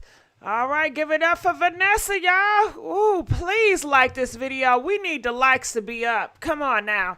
Come on, y'all need to support what we doing. Like this video. All right, so let's go on to our next caller. Calling 111. You're live on the air. Hi, Gigi. How you doing? I'm doing good. How you feeling? Calling 111. What's I'm going on with feeling you? wonderful. The problem is, it depends on what lane you are in and how you was taught as a child before you become an adult. And even you single parent or two parent, the lanes are here today to understand. Mothers is the problem of a single household, meaning that she and that child needs to go get counselor because she's single and the child wouldn't understand why my daddy is not there. And also involve your family with that child to know that they are loved. Because one thing we don't do as a woman, you are the fault of getting pregnant yourself when you know you're supposed to be. In a way of saying, I just started dating this man. I'm not trying to marry the man. I don't want this mistake because the child come in and I'm knowing I'm going to be a single mother. Control yourself first. Get to know that man. Because sometimes men zip their pants down and they're gone the next day, but you wind up not cleaning yourself up afterwards. And you chose to have a child when a man tell you he don't want it. Now, this is a two-way street that women don't understand. Don't lay down with Rover and get roaches. Save yourself and educate yourself first. Then you know your preference of what type of man you want, okay? Because you got to be able to be the challenge all the way around. You got to be able to know what type of play that you're going to play. You got to play 12 women at one time to get men on a level because you black. I'm not saying that, but the other race have figured you out. It's called the book that everybody's not paying attention to. And it's called a book where black people had codes, okay? And now the white women, the Chinese, the Mexicans, they all know about that book. And while they go and discuss things to their table like Vanessa did, if you get a rich man, no matter what age you is, we're going to cover your back, if you know what I mean. Kobe Bryant situation where Vanessa was way young than what she say she was, but the uncle knew how to play that game, you see. They knew that this man was single, and they came on in because guess what? When they are minors and a man a little older than them, they're going to hook them. But you being a black female, it's a problem. But the problem comes from within that mother who's a single mother because she's inferior. The man told you, I'm just here for a one-night stand. I'm not here for a long time. We're just going to have fun. So when a man tell you he just wants to have fun, he's not looking in to be your baby daddy, and he's not looking to be your husband. So then you have a choice to say, I'm not going to do that. Why? Because there's consequences, and I'm not going to pay that for the rest of my life to tell this kid why I'm not with your daddy. You all got to open your mind beyond the means and understand. You can't hold a man just because you date a man. And the love you give and don't hold a man because he's looking for more than that. If you don't have a father in his life, how can you teach something to tell him that he's not ready for? So that's when things come about blood tests. They took away the blood test for you not to know where are you compatible with a man to be with a man. Okay? Y'all don't know that neither. That's why black people can't stay together. You might be dating your cousin, your uncle, your brothers and sisters. You all got to find the foundation of saying why this going on amongst us black people. But I never had that problem. I had a problem too many. Okay? I had a first round, second round, a doctor, a lawyer. But at the time, I wanted my art. I wanted just to be me. Okay? yourself to what you need first at a young age, because guess what? You blossom. Don't worry about having a man first. Blossom about your dream first, and I'm gone. All right, I thank you so much. All right, so I'm reading the room. And I see you guys talking about next. Okay. But she had something to say, and I'm glad that she called in. She gave a different perspective. And that's always welcome as well. Calling from 404. You're live on the air. Hi, Gigi. Hey, how's it going? Yep, Okay, you on the air. You got the floor. Talk to me. Okay. Okay, so y'all don't, if y'all hear some beeping, that's the truck, so I'm driving right now. But I have a different perspective. I'm going to give a little demographic. I'm a millennial, and you know, I'm in the workforce. So that's just a little demographic. So I want to address the agenda thing. I don't think it's an agenda. I think that these dudes, they, you know, they flip-flop. They don't have their own mindset. They start listening to the red pill, manosphere, and they all go along, and they all on code. So no matter if you was grateful back then, now they have something else to go blame on other people. Just like the dude on Fox News with Tucker Carlson talking about single black mothers. Now I don't have any children or anything like that, but I was highly offended. I was very offended by that because I'm still a black woman. So that. The second thing I want to say is I'm actually glad that they're coming out and doing this, especially these so-called high-value ninjas. I'm really glad. I'm really glad, and let me tell you why. I'm glad because what it's going to do, and what I've heard through the few calls before me, was that, and I'm seeing a lot of these Gen X's or boomers. I think one lady was a boomer. They catching on, and you know those was the ones that was hard to crack. You know, because they say those the age of the women who are stuck in their ways, and they're cracking. So they're cracking, and that's very good. They're starting to. If we can get them to turn and get out their mammy ways, this is great. I think we should encourage. Oh yeah, they cracking in my family too. Do y'all see them cracking in y'all family? Yeah, they turning the other cheek. Well, they not turning the other cheek, but they cracking. You right? Go ahead. Yes. So I'm actually glad I encourage these niggas. Men to do this. Keep blaming us.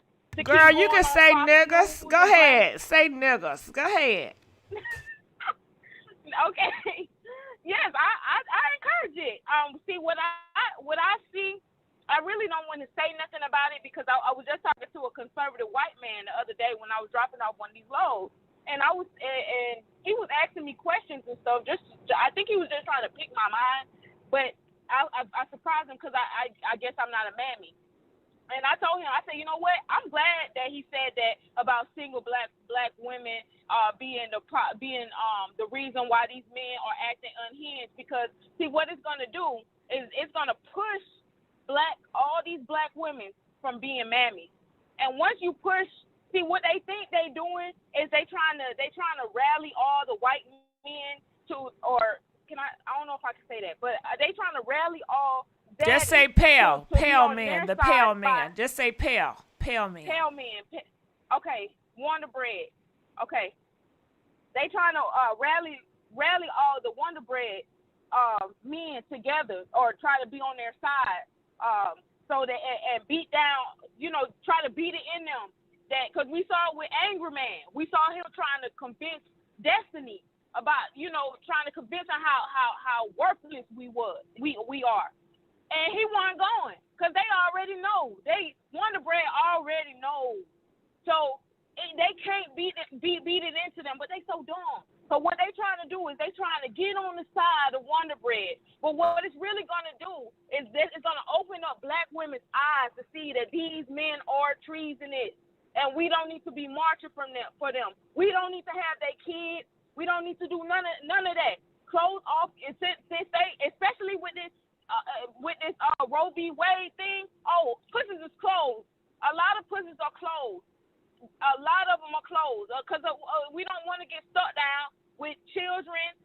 The new generation of women, the Z generation Z. They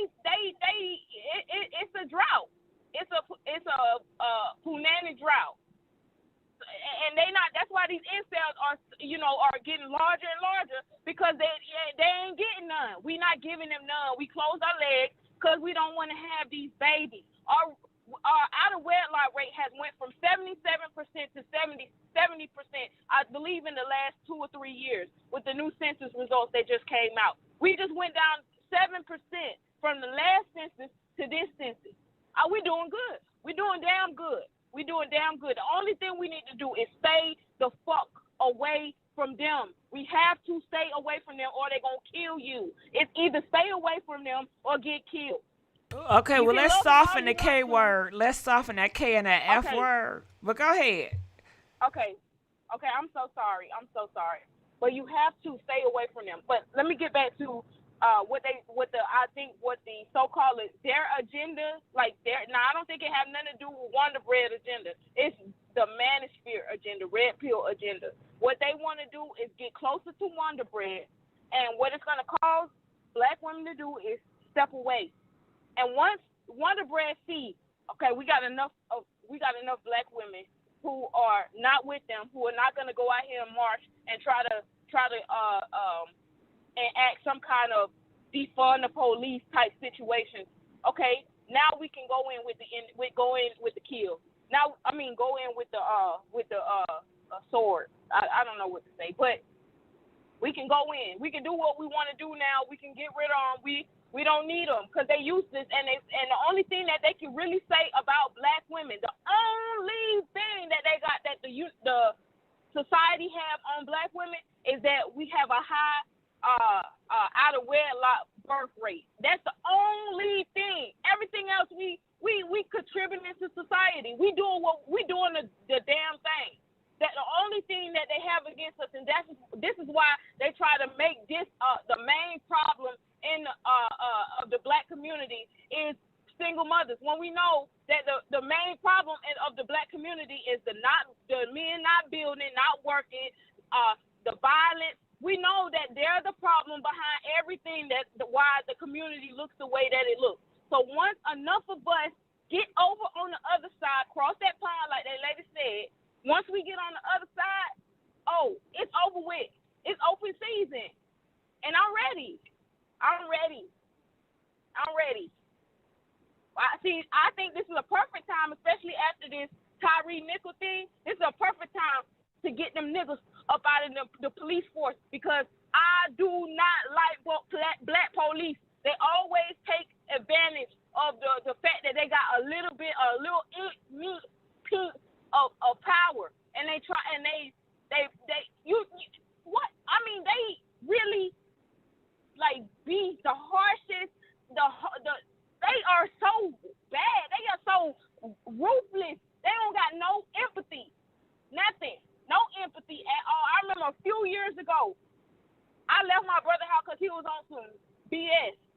So I said, you know what? I'm going to go get my own place, but I'm going to sleep. I already have a little bit of money saved up, so I said I'm going to sleep in my car for a few days until I can secure a place.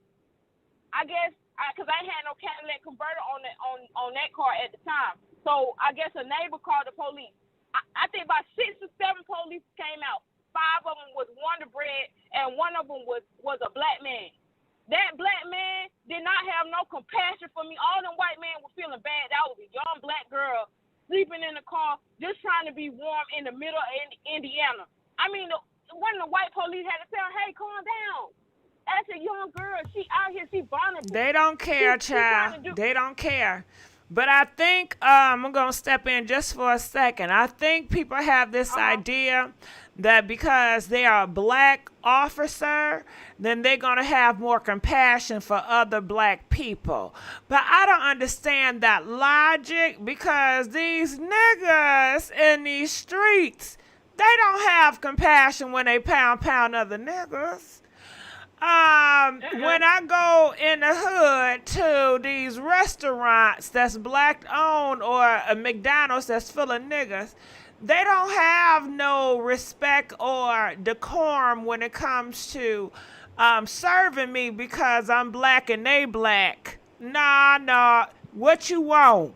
We don't got that. Yep. And just rude. And it don't got nothing to do with because I'm black, they gonna be more. You would think there'd be more respectful. I guess that's what people think. Oh yeah, cause I want black people to serve me, cause they're gonna be saying, hey, how you doing? You feeling good? What can you have today? I get that, and I know you want it fresh and hot. Nah, you gonna get a whole bunch of laziness that don't got time with an attitude. They stand on the damn phone. Come on now. But I feel what you're saying, child. Cause I gotta go out to the suburbs to the white folks to get me some good Chick-fil-A. Okay, but go ahead. Yeah. Service is everything to me. You really do. I've experienced that where I was in a drive-through, Wonder Bread in front of me, dude extra nice on the microphone. Soon as I come up, hey, how you doing? I always say how you doing, though, man. I don't care who you is. I always say how you doing first, so I don't feel like I'm like just trying to demand something to you. Yeah, what, like you said, what you want? Cause he heard, like, of course, I sound like a black woman. So I'm like asking him why I can't get the same service that the Wonder Bread got. You ain't gonna get the same service. They ain't gonna treat you. They're gonna treat you worse, cause the expectation. They don't gotta do much for you. You black, shit. Yeah. But I appreciate you for calling in. But we gonna go to the next caller, cause we getting calls popping in, and I'm happy that you guys call in, and I want to take y'all phone calls. Calling from 912. You're live from the air. Hi, Gigi. Can you hear me? I can hear you real clear. You have the floor. Talk to me. I just want to thank you for having, this discussion, and I learned so much from each caller.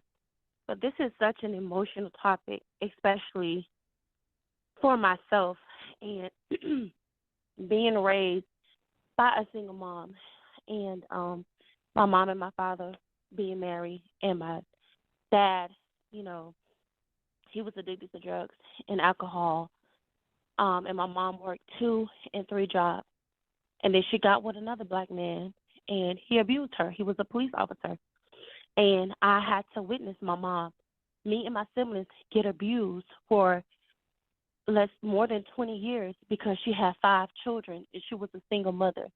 And when she did call the police, they basically laughed at my mother because he was a part of the police force and she was a computer operator for the police department. So they all knew each other. So the fear that my mom had, I never ever seen my mom with another man besides the one that she has been dealing with for 30 plus years. And this man, I have worked with him in, another area department of Homeland Security, and we work together. And I have seen this man smile in these people's faces at work and pretend to be someone that he's not, and come home to verbally, emotionally, and physically abuse my mother. And okay, it's sad, and I'm it's sorry. You have to hurtful. go to. Let's be kind of soften the blow when we say the abuse words. I don't want to say it too often, but I definitely understand. And I'm sorry Right. for what you have to go through. But I want to bring it towards the topic at hand as well. And I want to know how does it tie in to Eddie Griffin saying that black women is the downfall of the black family because they accepted welfare? Well, yeah, that's true. Well, Eddie, I believe it's real hypocritical for him to get on a platform that's funded by another race to say that we accepted welfare, which we did. But if it wasn't for the welfare program, the food stamps program, how would our children eat? How if they didn't provide these programs, in which we don't make up the majority of the programs, who will take care of the children? These daycare vouchers that mothers receive, these food stamps vouchers, the housing, who would do it? They won't, because they're out in the street. They're giving the white man, who they say put the drugs in the community, they buy the drugs and then resell it. They gangbang mobs, and all those gangs started by the same people who they blame, they called that the white man was our husband, or the Caucasian man is our husbands now. So it's really unfortunate, and only small minds will, you know, listen to someone like him who is not educated, who is angry at himself and can't look at himself in the mirror, and he rather blame a woman instead of taking accountability for himself, who has been on drugs himself and who has multiple children and dealt with multiple women. But it's a weakness and it's an insecurity, and it's unfortunate that you have men like this go on the platform that will go on the ears of millions and millions of people. They're either going to eat it up and like, yeah, I hate black women. Yeah, they this, and they. Or you're going to have the intelligent black men and black women who is going to stand against this foolishness, because come on now, it's stupid. But it's so unfortunate that these black men and these blogs, they give light, they give people this power to speak, to influence the minds of people. And it's such a shame. But again, knowledge is power. Reading the books of our ancestors and the queens that came before us, especially Maya Angelou, building our self-esteem, continue to grow our businesses, because we are the majority. We are the leading pack in today's economy, creating businesses, continue to educating ourselves. But it's a complex topic. And I'm not angry at the black man at all. I just want us to get angry within so that we can continue to do better, use this pain for passion, to build, to educate, not in an angry way, but, kind of like a righteous anger. Because he's a fool. His career is going down, and he wants attention. That's all he wants. Nobody is laughing at his jokes anymore, and he's definitely not getting booked. All right. Well, I thank you so much for weighing in. We're going to let you go. Feel free. People in the comment section say, you know what? This is a one-side conversation. Well, you're free to call in, but we want to know and understand, how could you blame black women for the downfall of the black family because they accepted welfare when they needed help? If you have go ahead, call in, But let's go on to the next caller. Calling from 404, you're live from the air. Hello. Hey, how's it going? Hello. I'm doing well. This GIGI, correct? Yep, this GIGI, and we're talking about Eddie Griffin. Okay. And what I got in. You This got my in. first time calling. Oh, I'm happy that you called. I appreciate you. Okay. Well, I would like to say hello and hello to everyone on the line. But I'm glad and I'm grateful that I got in. And I want to speak on this topic because it really bothers me. And when it goes to why he's saying that the black woman is the problem because they're on welfare or Section 8. If you go back into history, and this is where the ignorance come in, and the things that has been done to the black people, this is why things are the way they are today. If you go back to slavery, we are the ones that upheld the home. We are the ones that put our black breasts in those children's mouths when she wouldn't do it for her own child. You take out men and you rape them and you rape us. You get us to a situation, you put us in a place to where we have no food, no money, no weapons, no land, nothing. We're just thrown out like animals. Okay, we make it through. And then you bring it on up in time. Then you put the majority, half of our men in prison. Okay? And then you leave 25% of them maybe that stayed married. Okay, then you got the other 25% that's on the other side of the road. Okay, so when you do get half of the 50% that you locked up out, they're what? They're gay. So you destroyed the home. And you left all these women out here with no men. Okay, so either you like everything now, or the ones that was married, and then the ones that was on the other side anyway. So when you got 3,000 women to 10 men, the woman has been broken. The black woman has been broken. What were we supposed to do if you took majority of our men and put them in prison? Okay, you left us out here. You never stood up and fought for us like all the other races. And my Ed said that to me. He said, I blame the black man because he never stood up and fought for the black woman. Every other man stood up and fought for his woman. The Indian, the Mexican, all the other races except the black man. But it's the thing that the situation we were put in also. And then they brainwash them and tell them that we porch monkeys, we're ugly, kinky hair, big lips, all these things to make us be inferior. But if you look around and notice, hey, they building the body to do everything to look like us. So that's not good enough. Now they're messing with our black men, which most of them ain't shit, excuse my expression, because they only think of their penis, their money, and what they have. They're very narcissistic and self-centered, and half of them are in the closet today. And then you want to sit up and put us down and call us masculine. That's the thing that's going on today. Oh, the women are masculine. How we're masculine when we put in a situation to survive, and if it wasn't for us, you wouldn't have made it. The black woman has taken a lot of torture and abuse. So no, I don't appreciate it, and I hope you hear everything that I'm saying. These black men are weak, and maybe it is time for us to explore our options. They loving what you're saying. They're loving what you're saying. Excuse me? I said they are loving what you're saying. They said, thank you, goddess.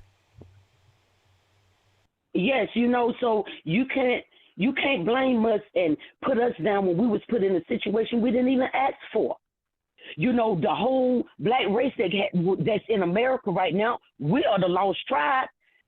And then you have these black men, they're quick to put us down and put another woman on the pedestal. Bitch, excuse my expression, we made your ass. And if it wasn't for us and all the torture, and even if you go back to slavery, we couldn't come back and tell, our husbands what they did to us in that house. We kept our mouth closed. Because they'll kill our men, they'll take our children, they'll split us up. We had to eat it. We had to eat it. And then it's sad and it's heartbreaking from all our ancestors and our forefathers, the things that they've gone through. Right up, just all the way up, that these young babies, the black woman has been so broken, and I just have to say it, they got the woman of color is standing up on stage now, butt, booty, ass naked, gyrating and telling it, these black children, these queens, the strongest women that walk the face of the earth, it's all right for you just to take your penis and put it in my mouth for a pocketbook and a pair of shoes. And then a black man is mistreating you, and these young women, some of these older ones too, sit back bouncing to the song and know every lyric to the song, saying, yeah, it's all right. You can do it to me for a pocketbook and a pair of shoes. And the young men is strictly telling you this is how messed up they have jacked us up mentally, and we cannot figure it out. I don't want you. Listen to all the lyrics of the song. I don't want you. I don't want to love you.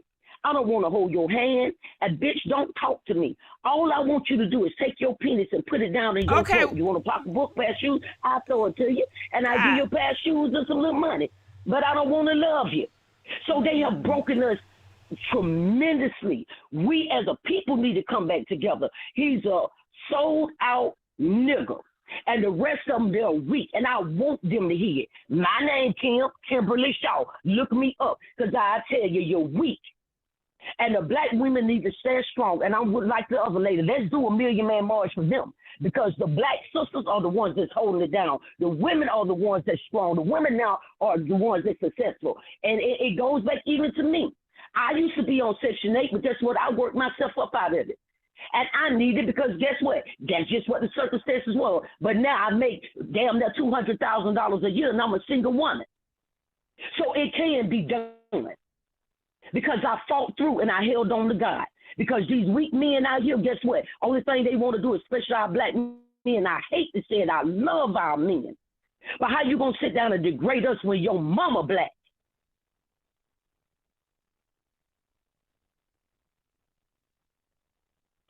You better check yourself.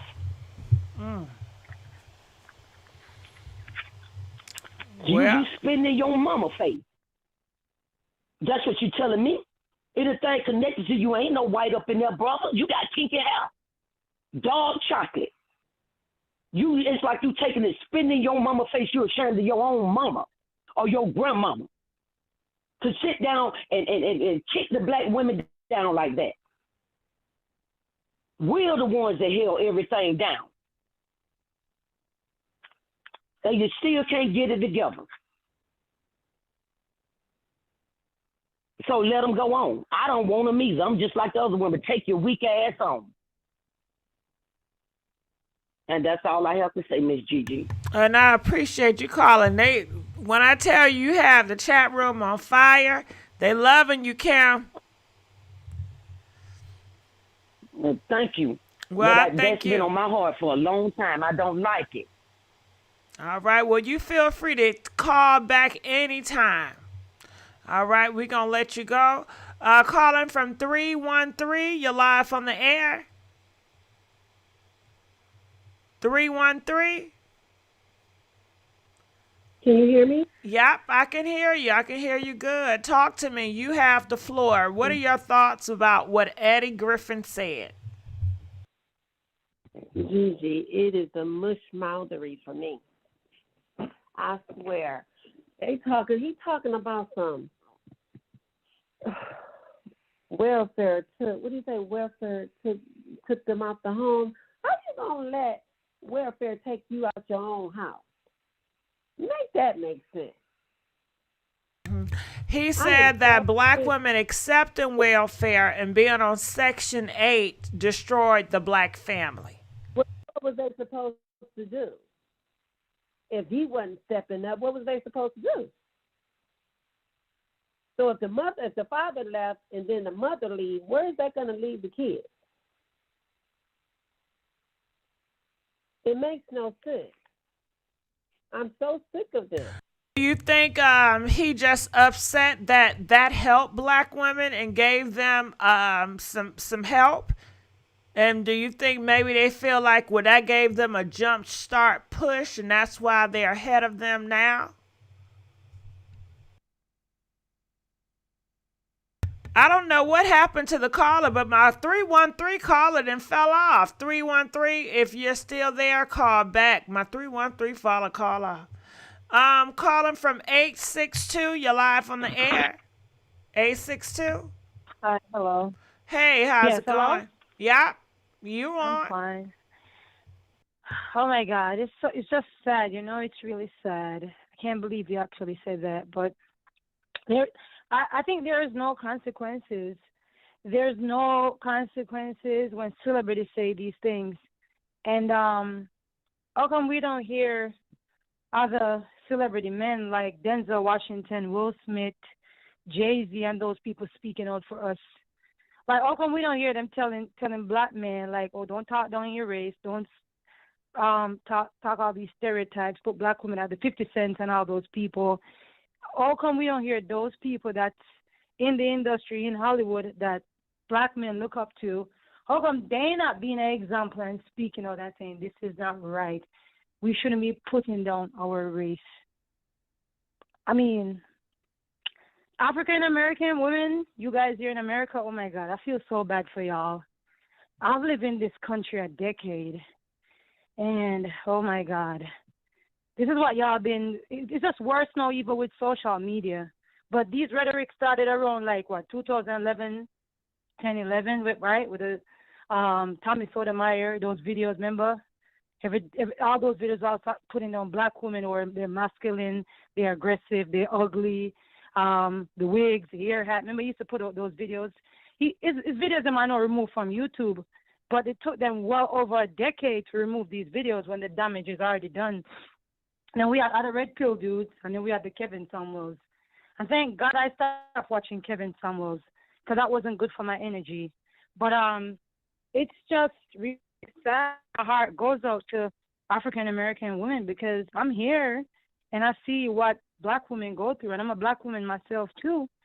So when people see me, they don't care that I'm from the Caribbean. They see me as black too, and it's just the same stereotype. Sometimes when I'm here in the city, New York, you're on the train, as a black woman, somebody may push you or step on your feet. They didn't even say sorry because they think because you're black, you're strong. So if somebody step on your feet, you're tough, you can take it. There's just no, if someone step on a white woman's feet, oh, I'm sorry, you're okay. It's like, there's just no sympathy. You just expect, oh, you're strong, you're aggressive, you're a strong black woman. You're good, you be all right, you tough. You can do it on your own. You can be a single mother, you be all right. And then, thank God for welfare. Thank God for food stamp.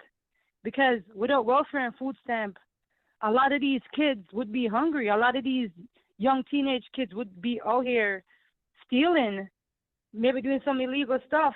So thank God for the system. Because I'm here and I'm telling you, some of these African-American guys, they don't even want to take you out on a date. They don't even want to spend money on you. That's why I only most of the Caribbean guys. Because I'm from the island, and island men, they know they got to spend money. So I don't know why African-American women waste their time on these dudes. And they're putting out an image on you guys that you African-American women, y'all independent, and nobody got to do nothing for y'all. So when, word to the wise to these African, I'm telling y'all a little secret. When these Caribbean men come in, these African men, they watch the way these black American men treat you guys. So they realize these black American dudes don't do nothing for y'all. So they be like, I don't got to do nothing for her because these black men here treat her like crap. They don't give her any money. They don't do anything for her. They're not taking care of their own kids. So if I have a kid with her, I can make her a single mom too, and I don't got to give her ish. You understand what I'm saying? So these are people from other parts of the country. They're watching what y'all own men doing to y'all. So they think they can come and do the same thing. You know, you're always going to have followers. And a lot of these guys from the Caribbean, they're the same because as soon as they come to America, they look up to a lot of the black Caribbean countries, they emulate African-American culture.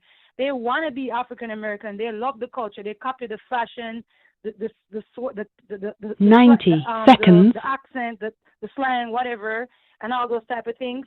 So when they come here, you have African men and black Caribbean men. Y'all know yourselves.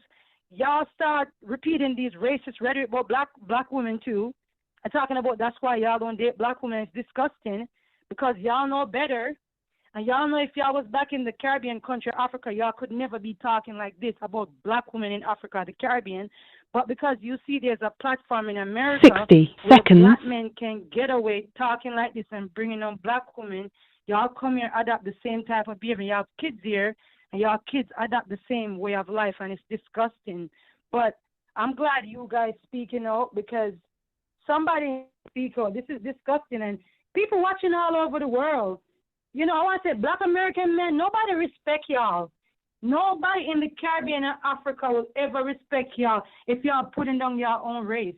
Nobody respect y'all. Nobody respect y'all. So you people may come here, and all those Spanish women and white women that dating y'all, they know y'all racist and y'all hate their race.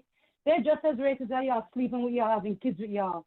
What kind of woman want to lie down with a man who hates his race, puts his race down? We've seen all these videos on the Cynthia G channel. 10 seconds.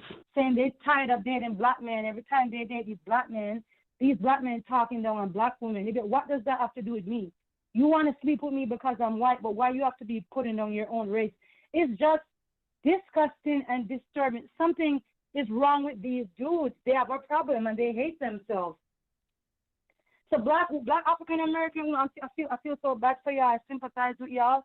But if you're with an African American guy and he doesn't want to help you pay your rent, he doesn't treat you right, he doesn't pay for anything, why do you think when you have a kid with him, he's gonna take care of the kid? Just answer that. Because if I'm with a guy, he ain't helping me pay my bills, he ain't doing nothing for me.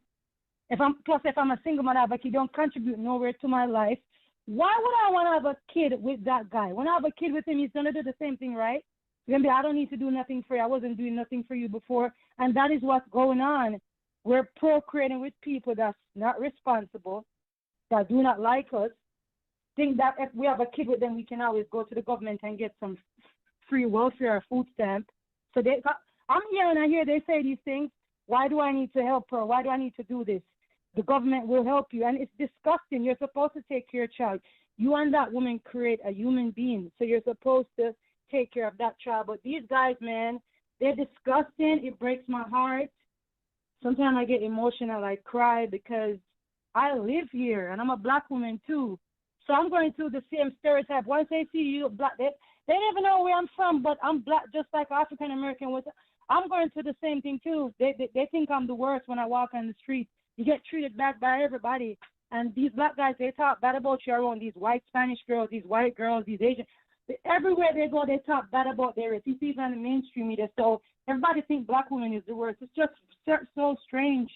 These guys, I don't know, it's very strange to see a group of people in America putting down their race. I've never seen nothing like this before. And the world is watching and people are disgusted. When y'all travel and y'all come to the Caribbean, we know all about y'all. We know about the hip-hop music video. Black Woman is not even a music video no more. We know all of that. We know about the music industry. We know about Hollywood. We know everything what y'all do or y'all treat black people. So we're watching y'all. The world knows it's all over social media. Nobody respects black American men because black American men disrespect black American women. And black American men, we as Caribbean women, we don't want y'all. We don't want men who black American women don't want. We don't want black American women leftovers. We don't want y'all. We'll stay with our own Caribbean men. I'll go back to our country and get our own men. I'll go to Africa or somewhere else. But we don't want y'all because y'all disgusting. Why would we want to be with African American men who put down their own race? Why would you want these women these guys, they look just like me. They're black like me. They have my same skin type, my same nose, my same lips. And they don't like what they look like. And I guess, you have to also blame this on immigration. When they stop segregation, integration, these men feel like they had options. So now that all these different race and culture in the black community, we don't need black women now because we have all these Spanish women coming in from Puerto Rico and Dominican Republic and Mexico. So we don't need black women no more. That's what it is also too. Where I'm from, we're not affected by immigration. So the black man can't put us down because the black woman is all you see every day. So immigration has a lot to do with it, integrating and bringing all these people in the community so they feel like, we don't need black women no more. The civil rights is over. The 50s and the 60s is over. We don't need them no more, And nothing is wrong with dating out your race. But why you got to date out your race and I feel like it's a ritual. In order for you to be with a white man or a white woman or a white Spanish woman or whatever, or Asian woman, you have to put your race down. That's just the only way it can be signed and sealed. It's like a ritual. Before you go out your race, please put your race down. Say the black woman is the most disgusting thing on earth. She's vile. She's masculine. She's evil. Yeah, that's sad. Yeah. Yeah. Well, I just want to say I thank you so much. The audience really love you. So please call back again. We got to get some other callers, and I appreciate you. And we got callers in the queue. Okay, we got a few callers in the queue. The phone line, you cannot call in. So everybody that call is in the queue and will be answered for. That's why I kept on putting in the chat room, call, because the phone lines are shutting down. When you hear that 20 seconds, 10 seconds, that just means that you won't be able to call in to get into the queue. Understand? But if you're in the queue, you will be accounted for. All right, so let's go on to our next caller. Calling from 707. You're live on the air. Hey, Gigi, how you doing? I'm good. How about yourself?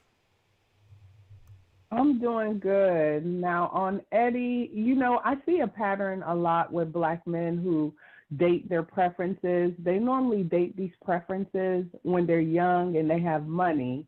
But those preferences, suck the best years out of them, get a couple of babies, and then end up divorcing them, leaving them broke sometimes or not as wealthy as they were. And then they come crawling back to the black community. And there's always a pick-me there willing to pick him up after he's dated all these women and disparaged the community. So we need to put a stop to that. Don't let them crawl back. Don't let them come back. Don't accept them back with open arms after they have talked trash on us, given their wealth to other groups of people, and then come back empty-handed. And then the other thing with him disparaging black women, that's a lot of self-hate. And I wonder what his relationship was with his father, because they always blame single mothers, but the epidemic is really fatherless homes. Because research shows when, it's a single parent home, that single parent can't take the place of two people. And when you're a single parent and you're trying to manage finances, childcare, you're working or you're in school, you don't have the capacity a lot of times to be emotionally available, physically available for all your child's needs. And that's why it takes another parent to balance that off. So then they leave this epidemic of fatherless homes, and then they wonder what's wrong with the kids in the community. You weren't there. And then you expect one person to do a two-man job, and when that person is not able to multitask and handle all those roles, then you want to blame them. But you never stepped up, you never volunteered, you didn't offer any suggestions or support, so you could just shut the hell up with that. And then the whole thing about Black women accepting financial support from the government. First of all, men are supposed to be protectors and providers. So that statement proves that you weren't able to financially provide for the child or the family that you created. And then you had to leave the home because you couldn't financially provide, and that woman needing assistance to take care of this family you created together so they're not homeless or impoverished, then you begrudge her that. So you would rather the mother of your children be homeless and on the street, and your children at the street corner with a basket begging for pieces of bread? Would that make Black men happy?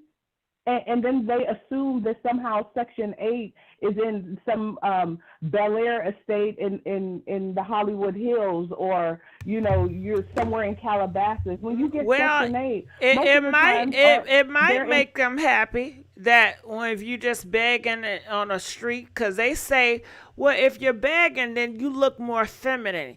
If you begging, then it gives them a position in your life to provide because you need them. They said a problem is you don't need them. Well, first of all, the reason why I'm getting public assistance is because you can't step up as a man. You're not able to financially provide for the family. So if you're not able to do it, then and the children need resources to live, then I have to call on the state. I have to call on the white man to support me, because you Black men aren't stepping up to the plate. You Black men are the weakest link, because you're not finding a job. You're not doing what needs to be done to be a provider and a protector. So the fact that you are getting your feelings and your outrage that in order to survive with just your basic needs, that you begrudge this woman from getting the resources she needs to take care of the family. You weren't going to do it. And that's the part that I don't understand, because if he was raised by a single mother and she needed this public assistance, that helped you as a child have a roof over your head, have utilities on, have food in your stomach so you could go to school and grow up, so you can grow up to be this asshole that's disparaging Black women now. Without your mother making the sacrifices she needed, you wouldn't be this jerk disparaging her now, because she could have abandoned you just like your father. But you're not talking about that father that wasn't there. And a lot of these men are always blaming the mother, because it's easy to blame the person that is present, because they're the ones you have access to. But having an absent parent is just as detrimental. And we need to talk about that part too. Yes, single moms, they have it hard. They're trying to do a lot. And they're not the best parents because they don't have the capacity to be, because if they don't have support, they can't be those parents. But let's talk about the fathers. Where's there no blame? And we need to, instead of keep bashing single moms, let's talk about the fatherless homes. Let's talk about the impact on that on the community, and then we could do a side-by-side comparison. But I just think it's unfair. I think it's self-hatred, and I know in the next 10 or 15 years, he's going to come crawling back, and there's going to be a pick-me just so happy that Eddie picked her out of all the preferences and all the other women he ran through. And we need to stop letting them come back. We need to slam the door in their face. I heard that. I heard that. Okay, well, do you mind if we do a little role play? Sure. Okay, I think it would be great to do a role play. Since the audience say, it's just one-sided. It's one-sided. So I'm going to try my best to talk from these men's point of view. Okay? So hashtag role play, right? All right. So your phone's breaking up, Gigi. Can you hear me good? Can you hear me good? Now I can hear you better, yes. Oh, okay. I'm sorry. You want me to repeat it? No, I was saying that if we can role play, and I'm going to try my best to talk from the black men that think like Eddie Griffin point of view and role play like that. Just because people are saying, ain't nobody, it's only one-sided. So do you mind? Okay. I'm down. Okay, no, so it's go. Role play. It's not my beliefs, y'all. So please don't crucify me to the cross. Okay? So okay. This is the deal. You should have been Bonnie and Clyde. It's called struggling together. Understand? And by you always trying to, be independent is so damn strong and just do things. It messes up the family structure. Well, I'm not going to ride and die with somebody. And if you're not pulling your weight, then it's time for me to cut the cord so I could save myself. Just like when we're in an airplane and the mask falls down, I put my mask on first. And then if I have time, I'm going to put yours on. But see, that's where you wrong, black woman. Your job is to support the black man. Okay? If it's no black man, it's no reason for you to be here. Your job is not just to be you up. Have it wrong. No. Your job is not just to be up here. Your job is to support a black man. That's what you were created for. It's to support, not for you to be the head of nothing. You sit yourself back down and cross your legs. And see, that's the problem. That's the problem. See, because you came from a black woman. Black man wouldn't exist without black women, so you need to put respect on my name. No, you got it wrong again. Black man is also supposed to be... how do I have it wrong? The black man's supposed to be the protector and the provider, and you're not. He can't provide when over here trying to be independent and trying to be the boss. Ain't no man gonna provide for that. You have to be in your feminine place. And like I said, you love to preach about that Bible. It says in the Bible what God created who first? And who came from who rib?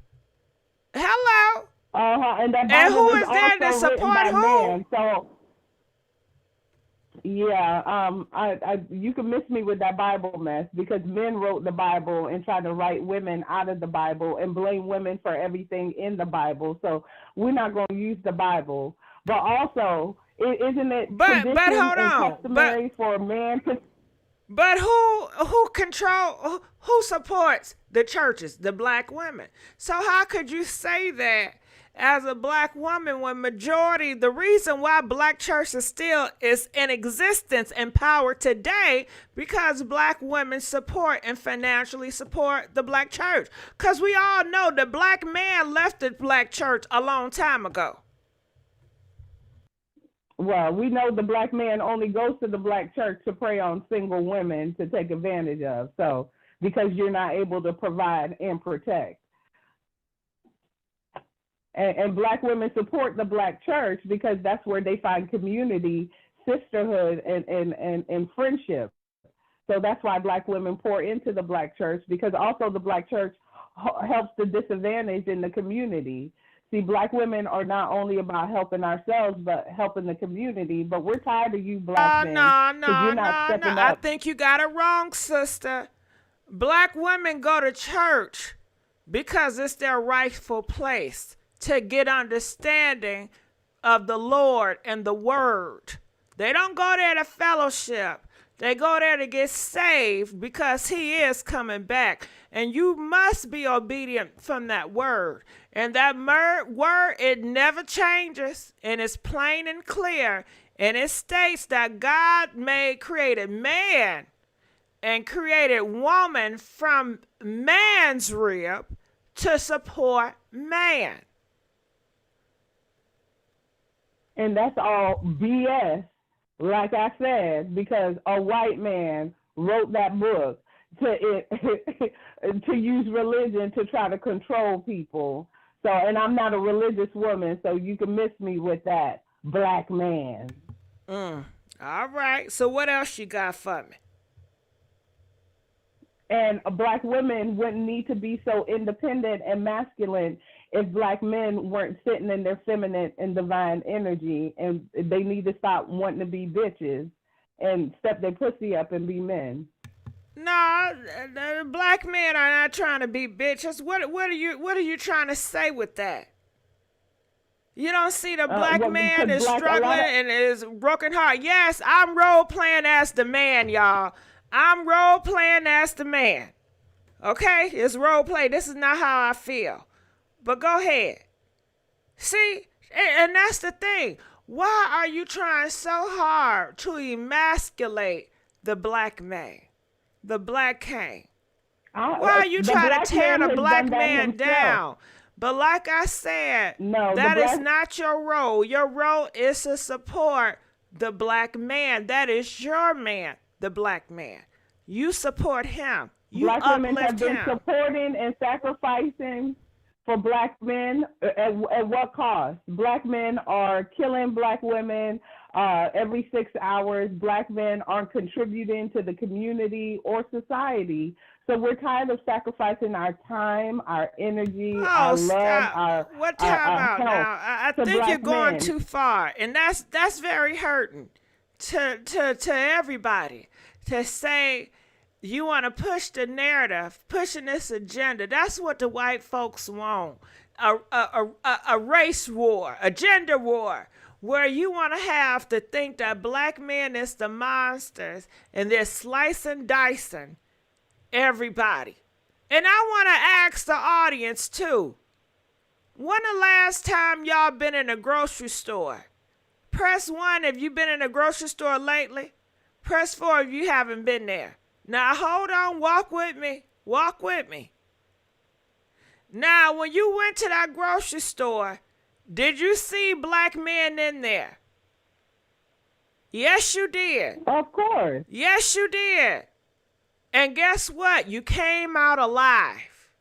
You came out alive. So drive this narrative to push fear in black women to say, well, once you see a black man, he's going to take you out of here. And we know that's not the truth. All of y'all black sisters, you got brothers that you care about. You got sons that you care about.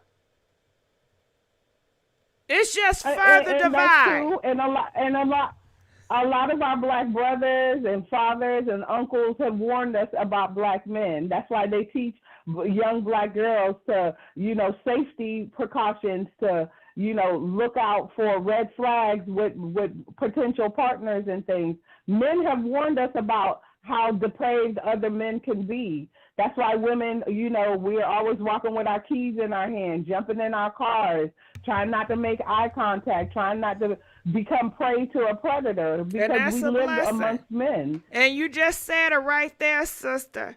Men have protected you by giving you the word and the wisdom to stay away from other black men. All black men are not have good intention. And that was a protection right there when they told you to be wary not all of black these men things. have good intentions. Of course not. Of course not. There's a segment of the population that doesn't have good intentions. But it seems like lately, what we've been seeing is a lot of violence at the hands of black men, which is very concerning for the community. And can I say something on that? Children. You see, they keep pushing that on the internet. They keep pushing that on social media, and I wonder why. See, when we was growing up, we didn't see all that. It's not just in See, they putting it in your face for a reason. Because they want to further I got divide. Black women in my family and friends groups that's been murdered by Black men, their intimate partners, been unalived. I'm so it's not sorry just in the about news that. and media. I'm so sorry about that. This is real life stuff. This is happening. But I gotta ask you a hard question. I gotta ask you a hard question. When it comes to this, now you saying that other Black men is telling other Black sisters to be worried and to understand it's a lot of demons out here. However, this is what I'm hearing. These Black sisters are not taking heed, and they doing what they want to do. Okay? And they're disrespecting their own. Hold on now. Hold on, because I came from a generation when you had to meet the brothers and you had to meet the fathers before you get to talk to their sisters. I come from a generation where these men were afraid to talk to Keisha because she had 4, 5, 7 brothers and they get down. You understand? But it came a day when Keisha said, F what her brothers think, F what her father think. They just hating anyway and getting her brothers slashed and dashed. Being with these men she knows she don't supposed to be with, and then getting her brothers involved when she knows she gonna run back to him, and that's just all wrong. The order is messed up. Well, a lot of these fatherless homes that we don't have fathers to introduce to our new partners because the Black men have scurried away from their children and responsibilities, and that's why we have the problem in our community with all these fatherless homes and these men that lack accountability and responsibility for bringing human beings into the world and thinking that those children don't need physical and emotional support from that other parent. Who is the gatekeepers of your womb? I'm the gatekeeper of my womb. Okay. So what has happened from getting up in my womb? Well, we don't have discernment of the demons coming into the wombs and infecting them with demons. Well, a lot of come with their representative. They come and they're Mr. Prince Charming. And I know, but baby, when you have discernment, do you know what discernment is? Discernment is I can see a false face from miles. I can sniff you out because I'm such in my spiritual realm. I can sense them out. It's experience. You know, maybe when you're first starting off, you can't sense it out because you haven't been strong in the spiritual realm. But you should be able to sense these things and understand these things. And God gave you your common sense. And why you're not using common sense? God gave you common sense, 5 of them, and you ain't using none of them. That's absolutely correct. And I'm using that common sense right now not to date Black men. Well, I don't have no fight against that. That's how you feel. I don't have no fight against that. You won't get no pushback from me. And that's my preference. And that's my preference. Just like you have preferences, Black women have more preferences and options available now. We're divesting. Well, Black men been divesting for years, so I don't see no fight in that. All right, so we're joining the party. All right, well, come on, mix it up. Mix that shit up. It's swirl time. It's time to get your swirl on. So, there you go. Getting our swerve on, what is it going to look like in 50 years from now? Everybody getting their swerve on. A lot of beige, Gigi, a lot of beige. Okay. All right. All right. Let's end that role play, y'all. All right. do. How did that feel calling 707? Oh yeah, you did good. You acted like a typical black man, not taking responsibility or accountability. So perfect. Did I do a good job with deflecting? Yeah, deflecting, like a champ. You were blocking those shots. Okay, bam, bam, bam, bam. Yeah. Yeah, you were like the Matrix. Mm-hmm. And I could not get you. And I couldn't get you because you're not religious. But usually, if you're religious, man, it's a hang-up time. Oh yeah. I have deconstructed from Christianity. I grew up in the church, so that's why I'm a spiritual person, but I'm not a religious person. Yeah, I think a lot of us. I grew up in the church too. Most of us grew up in the church. We didn't have a choice.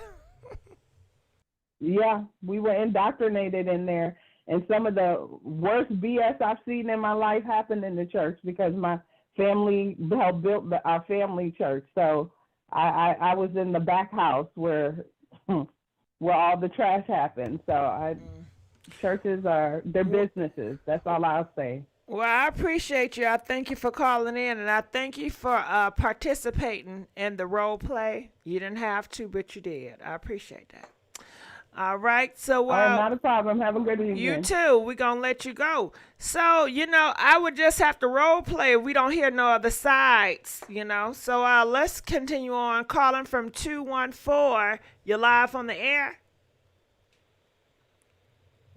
Hi, GG. How are you? It's my first time calling in. Well, I'm happy you called in. I thank you so much, and I appreciate it. Talk to me. What are your thoughts about this? Well, first, I want to tell a little story. This is going to just set the tone of how black men versus white men act. I was working at a company one time, and we had to work quite a few overtime hours. And one night, we were working, and it got dark. So it was me, a white guy, a black guy, and this other Asian girl that was there. And I was getting ready to walk down to my car, and the white guy was like, if you're going to leave right now, hold on a second, because I'm right behind you. I can walk you to your car. And the black guy took it upon himself to say, oh, don't worry about her. I'm sure she can take care of herself. And that, I never have forgotten that moment, and it was very emblematic to me, because I just see black men acting like that all the time now. It's not all black men. I'm not gonna say and generalize it, but I hear this narrative about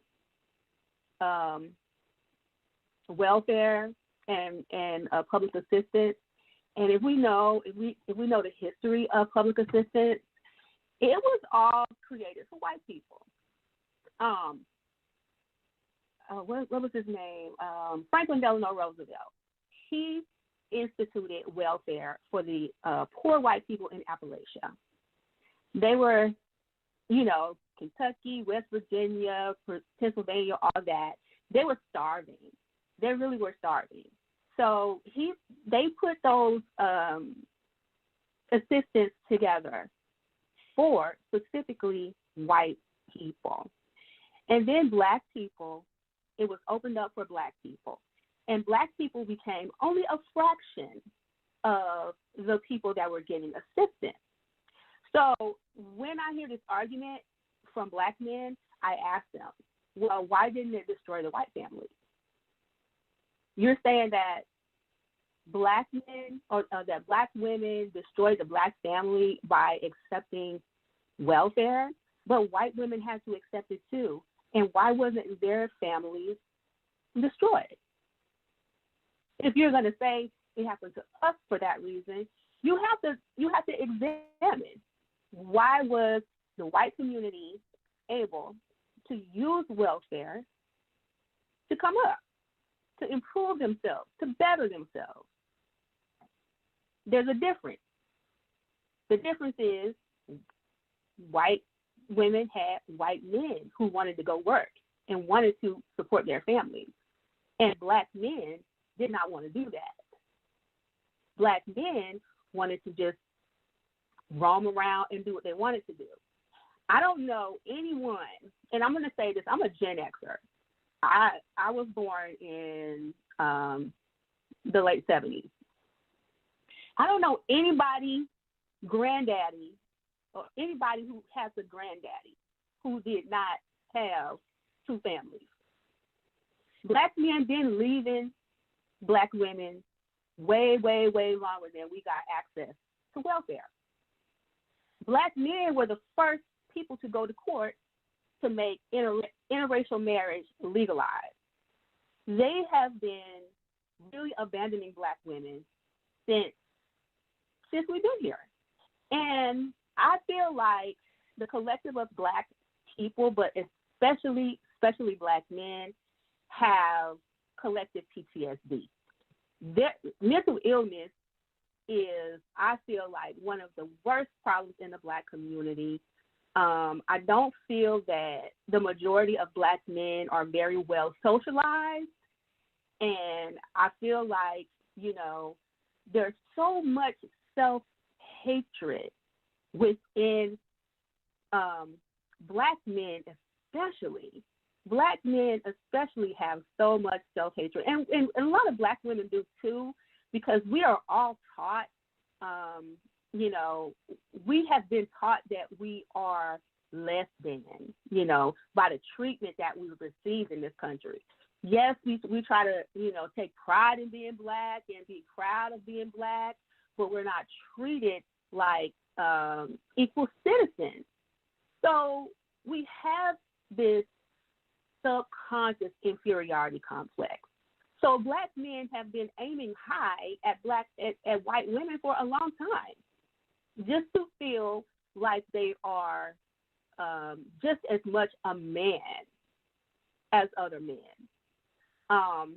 Because from the time that we were on a plantation, they were emasculated and conquered. And even after the plantation, they were still emasculated. They were not safe to walk around. They were not safe, you know, to go and look for jobs and, you know, try to be even whole people. We lived under terror.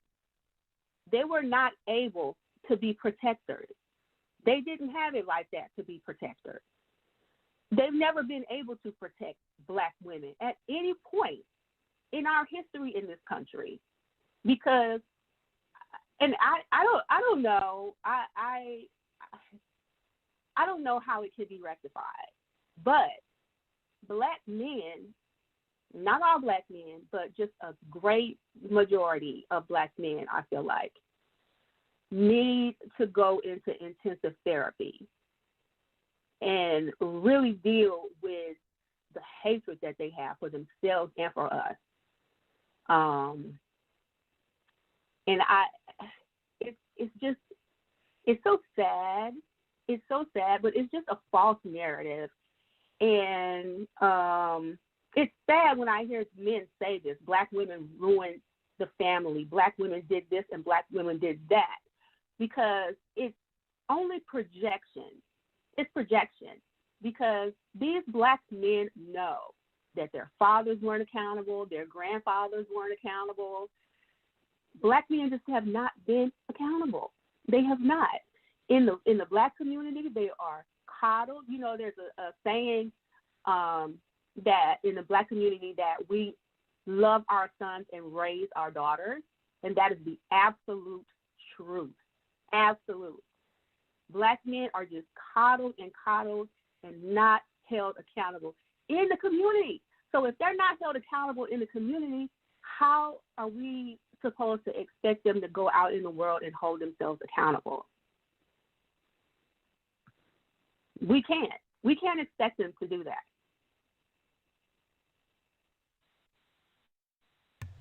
All right. So I don't know, you know, I just know that a lot of them just really hate black women. And like the previous caller said, a lot of them blame their fathers for their mothers not having been there. But I wish mothers would tell their kids growing up that Your father could be here if he wants to. He just ain't here because he don't want to be. I called him and told him that you had your game today. Girl, it sounds like you want to role play. Would you like to role play? No. Not me. I'm not an actress. No, you're doing a pretty good job. You're doing a pretty good job. You sure you don't want to get in this role play? Nah. All right, we're not gonna do it on you. Go ahead. Okay, but I just wish that these mothers would tell their kids the truth and stop trying to sugarcoat things. Stop trying to hide and protect these men with their children, and just be like, hey, I called him and told him what was going on. He must have something better to do. Call your daddy and ask him why he didn't come. You know, like, stop letting us always take the blame. Because every time, and let me ask you a question. Have you noticed that when people want to get attention, the main thing that they do is go out and say something to offend Black women? I think people do that on purpose. Like, to get some kind of, I don't know. Maybe Eddie got some kind of comedy show coming up or some kind of project he's working on, because I really feel like that. When people come out and they have shit talk about Black women, they're trying to get attention because it's the easiest way to get attention. That's what it's the best clickbait. That's why Black men are able to make so much money online dragging Black women, because it is the most lucrative thing they can do. The most lucrative. Kevin Samuels, I don't know how much money he got. He passed with, but just in a matter of less than a year, he was able to. I know he was able to pay off all that child support, all that child support he owed that people dug up on him. He got made a whole lot of money just from changing his subject to telling men how to improve their lives and flip it to dragging Black women. And he even said that. He said that out of his mouth. He said that nobody was listening to me when I was talking to men. Well, I appreciate you, baby. We're going to have to cut you off. We got a couple of more phone calls, and it's getting late, but I definitely appreciate you. All right, we're going to let you go anytime. Calling from 951. You're live on the air. How you guys doing this evening? We're doing good. How you doing? I'm fine. It's a pleasure to speak with you, Miss Gigi, this evening. Thank you so much. Now you have the floor. Talk to me. What are your thoughts? I'm feeling some kind of way because I grew up watching Eddie Griffin, and I used to have a really like for him. He was one of my favorite comedians. This has me looking at him in a different light. Just like the lady Miss Kim said earlier, we have a structure of we women today still, if you're a single parent, you do what has to be done to provide for your kids. Am I right? So if a man is saying, well, I'm going to help and take care of my family, but they put me out of the house, you put yourself out of the house because you couldn't stand there and weather the storm. Most men, instead of getting back to back with their woman, they fold. As women, we do what we supposed to do to take care of our kids. Right now, today, we got more cases where men are killing women behind child support. But why do men get so mad about paying child support? So that's where it kind of throws me off when I got it coming from a Black man that has a platform to utilize it in a different kind of manner, and this is the topic that he chose to ride on. I have a Black son. His father has life in prison, been there since he was 1 year old. My son is 14. My son does well in school. I made choices and sacrifices to make sure my son was well. I didn't chose to go do something stupid that would take me out of my son's life. The choices that men make, it's like they create their own drama and then say, she tripping, she tripping. No, we not tripping. I'm supposed to sit there and let you run me into the brick wall? I can't let you do that, and I got kids looking at me and depending on me. Like, I just don't, I mean, like, does this make sense?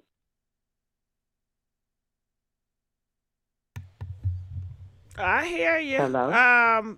Do it make sense? Did you want me to role play? I mean, I'm not really with the role play thing Okay, because well go it's ahead. something that's a You very got the touchy flow. subject for me. Got it. I understand. But You have the I floor, so mean, I'm just here to listen. I'm just kind of confused as to when he say public. Okay, if you're going through the statistics, it's more Caucasian people on public assistance than it is African Americans, Latinos, or any other race. Why do you think now they have everything placed on a debit card, like in that form? Because guess what? Becky don't want to be embarrassed. That's the way that they were taught. So if we could follow suit with them and we create a life for them and them to live off of it, I'm not a conspiracy theory person. I don't believe in the black or white or whoever you chose to love, that's your business. At the same time, I would feel disrespected if my son go out there and marry anybody other than a black female. And I'm going to be honest, what is it that we create in our son?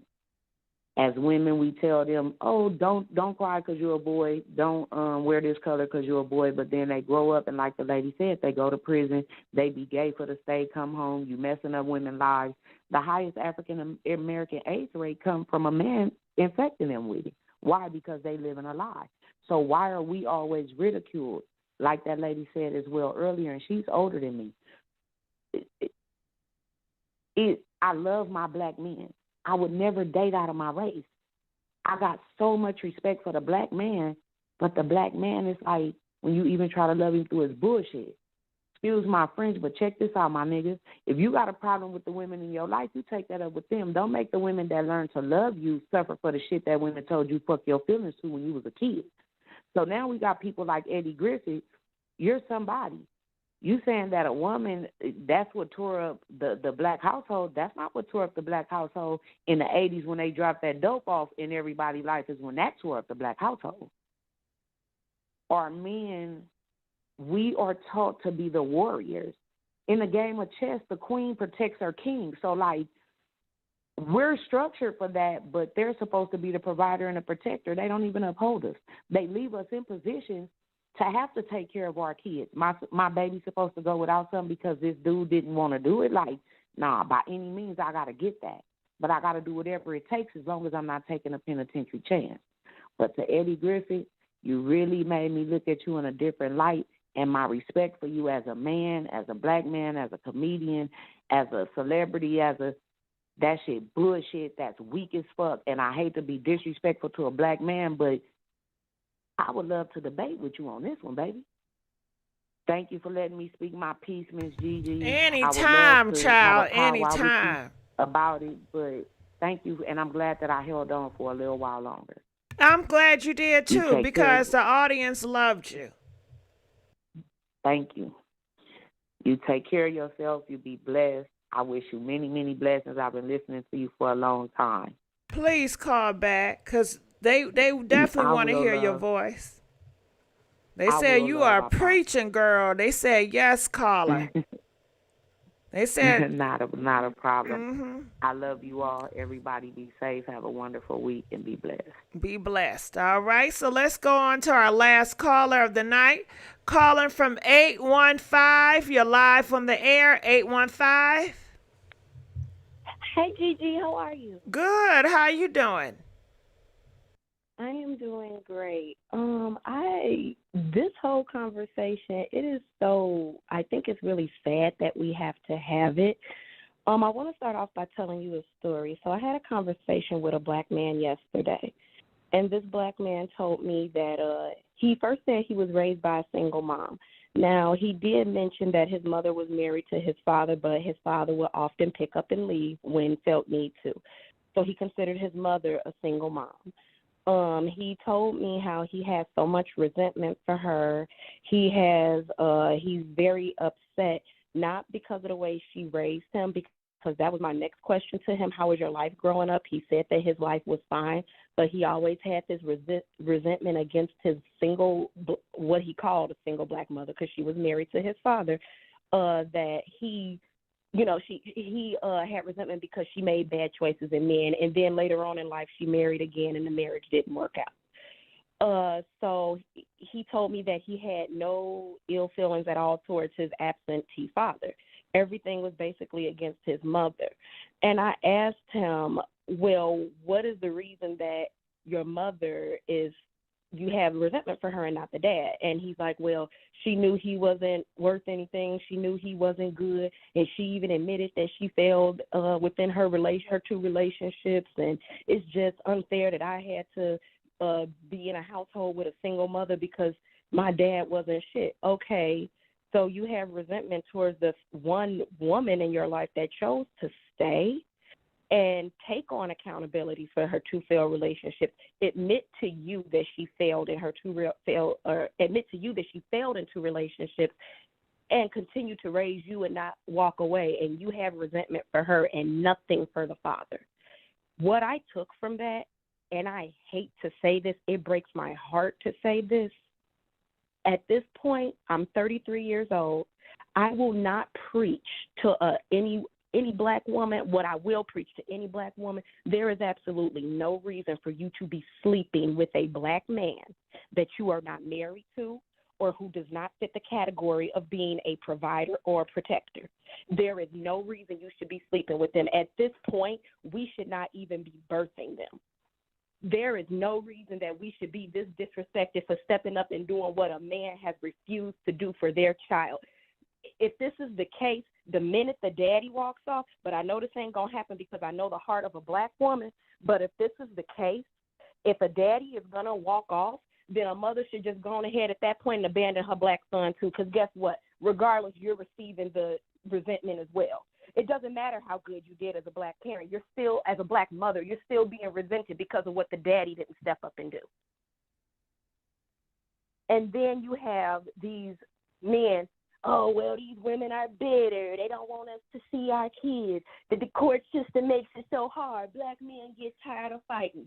You dusty-ass niggas don't get tired of fighting. Y'all fight on O Block and B Block and Pub Block that y'all don't even own with each other over nothing. Over nothing. This is just crazy to me.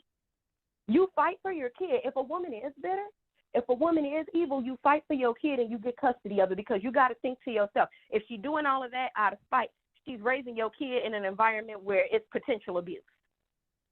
When we talk about this situation with Eddie and him talking about welfare ruin the black household because of black women, that's already been debunked.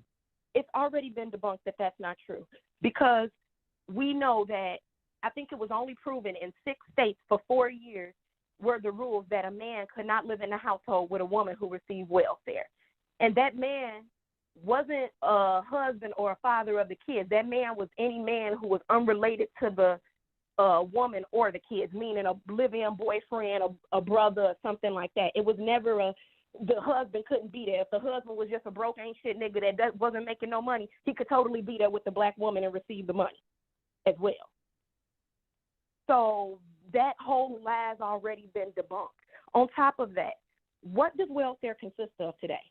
You can't just go out and get on Section 8, because that's a lottery that comes around every once in a while.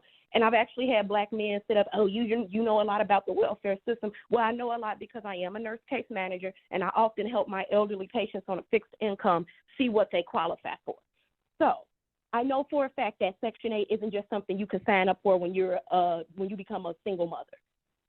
$200 in food stamps is not enough to take the place of an actual other parent in the household who could provide at least 50%.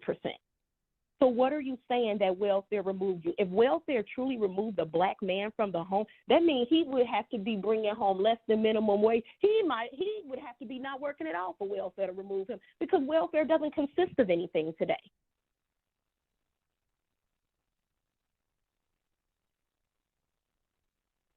Girl, you got the chat lit. Keep going. I mean, I'm just livid because I don't understand how they came to the conclusion that welfare removed them from the home. It's like, and the sad part is, when you keep telling them the facts about what welfare is, they want to sit up and start talking crazy. They want to talk about You not desirable. You got on hair weave. You wearing makeup. Well, what do that got to do with the price of tea in China? Let's stick to the facts. Welfare consists of nothing today. Nothing. This is I'm just so confused at how this is even a debatable argument. And then to say that a woman will choose that over a man, I'm gonna be real honest. Between me and my spouse, and we have 2 boys, there is no way that I am letting him leave this house and not help out with these bills to get some damn welfare. It just doesn't even make sense. Let's just say welfare did cover more than what he could as my man. Let's just say it did. Does that replace another loving parent in the household? Does welfare take the place of being a father that can teach my sons morals and values and how to be a man? No, it doesn't.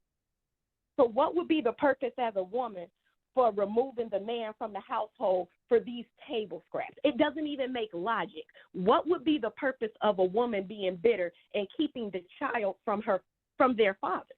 Because at the end of the day, if you left me, if my man even left me in, because let's just say he left me for somebody who looked better, did better, whatever the case was, as hurt as I would be because of that, I would not deny my kids access to that man. Because guess what? If I deny them access to my man, I'm denying myself access to heal. I'm denying myself access to learn to love again, to learn to be me, all of that. It's crazy to me how they sit up and say that. No woman wants to sign up to take on the role of a mom and a dad. No woman does. I can't be convinced of that. I know there are some nut job women out there, but the majority of what they've been controlling the narrative too long with this bullshit, and that's what it really comes down to. They've been controlling it too long. There's no woman out there that wants to sign up for single motherhood. If a woman keeps her child from the man, I can tell you this, it's not because she's bitter that he's with somebody else. It's not because she's bitter that he didn't want to be with her. It's because he's inconsistent. It's because he comes around when he wants to. It's because he wants to be a social media dad when he feels it's important to. That's why she keeps you away from your kid. It's just crazy to me. And like I said, at this point, we shouldn't even be birthing these men. And I hate to say that. I'm a mother of 2 black boys. I love my son. But I'm going to be honest with you. I'm sitting up here like, with me and y'all daddy together, can we really change this cognitive that they have? What is the real problem here? We shouldn't be birthing them anymore. No reason to. We're disrespected regardless of the situation. That same black man that told me he has resentment for his mother, you think in his young adult life he didn't put unnecessary stress on her? He did. You think he didn't put her through things that she shouldn't have had to go through? He did. But he doesn't see that she sacrificed for him. He sees he sees resentment because his dad wasn't there. His dad wasn't there to pick up the scraps. I'm even sure in his young adult life, he needed his mother. And she was there for him. But he has resentment towards her. What this is telling me, at no point do these men respect you for who you are. You could be good, you could be bad, it does not matter. The fact that what's that man's name? Whitlock got on TV and even said about the guy in Memphis and black single mothers are the reason and black men co-signed that. That told me everything I need to know about where we stand with them. Breaks my heart to say it, but it does. And I'm going to be honest with you. I've washed my hands of fighting for them. I'm done. And can I say so? Isn't that offensive to the black men out there that he's talking about you? Because a lot of you were raised by single moms. And he's saying that almost as if, hell, if I have a job, I want to ask you as a black man, were you raised by a single black mom? Okay, get him out the box. No, we can't get him. His ass was raised by a single black mom, so we don't need to hire his ass. He's unstable. So let's put a goddamn tag on every black man that was raised by a single mom and get their ass out of here, because they just dysfunctional. It is. And then you're absolutely right. And another thing to point out, too, is they sit up here, with the women don't let us see our kids and all of this. It's been proven that The majority, and this is a stat, anybody can look this up. I know black men are going to get on here. The court is against us. The court isn't against you. Most men who pursue custody of their children win. They win. There's no system against you. You're not taking the proper steps to initiate. If the mother is A, B, and C and don't let you see your kid, you're not initiating anything to make the situation better. You're not. You tired of fighting? You don't want to fight the court system, but like I said, y'all fight each other on blocks and stuff. Y'all want to gang bang. Y'all ain't tired of fighting, and that's unnecessary rivalry. But you ain't going to fight for your kids? If somebody stole their sneaker collection or their car, oh, they going to court and they going to fight for that. But you're not fighting for your kids. If y'all the better parent, girl, or stop if it. y'all They can be the won't better fight parent, for it. They'll take you out of here for it. How about that? They'll take you out of here for some Exactly. Snickers. That is They'll take you out of here for a exactly. jacket. They'll take you out of here. They'll take you out of here and do time in jail and okay with it. Yeah, you're exactly right. They will take you out. They'll take you out before they pay. But if collectively, let's just say, if the problem really was black women and we're just keeping our kids from them, the same way they fight for the right to interracial marriage, the same way that they fought to be able to call us derogatory names in their rap music, why ain't y'all going to court and leading a Million Man March to fight for y'all kids? Because the truth is, y'all don't want your kids. Let me tell you, as me and my spouse split up today, and all I had to do was give him $400 a month, and he had these boys 24/7, baby, I give him 3 times that. Because you know what? It's hard being a parent. I have help from him, my mother-in-law. It is hard being a parent. You get off easy if all you got to do is give them easily a little bit of child support, and you complaining about that, then take your kid. Take your kid and provide for them at the same level the mother has to. And to be honest with you, guess what? If you don't make the income, government gonna take care of Child, you too. now you know they can't even cook for themselves. How they gonna cook for some damn kids? Oh, They don't know nothing about the kitchen. They can't clean their dirty ass drawers. They can't do nothing. Now they can't even build nothing. They can't. Are they gonna take them to the hospital? Are they gonna take them to? They don't even be knowing their kids doctors or dentists. Let alone teachers. Let alone teachers. Do they go to the teachers' press conference? No, they don't know none of that. They don't know none of that. And you know, and I'm not. But they know who Big Booty Judy is. They know that. They know about the sports and the basketball teams and the football teams. They can run them down. But they can't name their kids dentists, teachers, and doctors. Yeah, they can't. Those are things that they can't do, but they can be the better parent. For some reason, they're under the impression they can be the better parent. But if you believe you can be the better parent, seek action and come take your kid. Because that's literally all it is to it. But women, because of black women, and like I said, I know the heart of a black woman, majority of black women aren't going. They're not putting their kids in dangerous situations or unstable situations, or if he ain't got a place to take the kids to, he living up off some woman, or he doing something. We're not putting our kids in them situations because guess what? They're the innocent byproduct of this mess. So we're not doing that to our children. But I honestly feel that it needs to be, at this point, we're not abandoning our boys, our sons that we've had, but at this point, we need to stop having them all together because there's no reason we should be this disrespected and nobody's had their back. You sit up, you see these men get shot by police, they preferences, ain't none of them out there fighting for them. They don't even care. Because let me tell you something about a preference. They're not going against supremacy for the sake of whatever black dick they doing. It doesn't matter.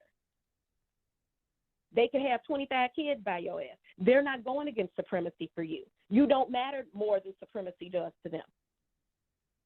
Why do you think you got all these white women or biracial women or exotic women coming to YouTube and crying or TikTok? Oh, well, black folks, how do you deal with prejudiceness against your children? Why aren't you asking white supremacy why you treated my kid like that? They don't do that. It's crazy to me. It's really crazy and it's sad. And like I said, I hate to feel this way because I'm going to be honest. I hear a lot of people talking about divest. I'm not against the Black woman divesting. I know that it would never be a choice for me, but I'm not against women doing it. But I just feel like it's a lost cause at this point.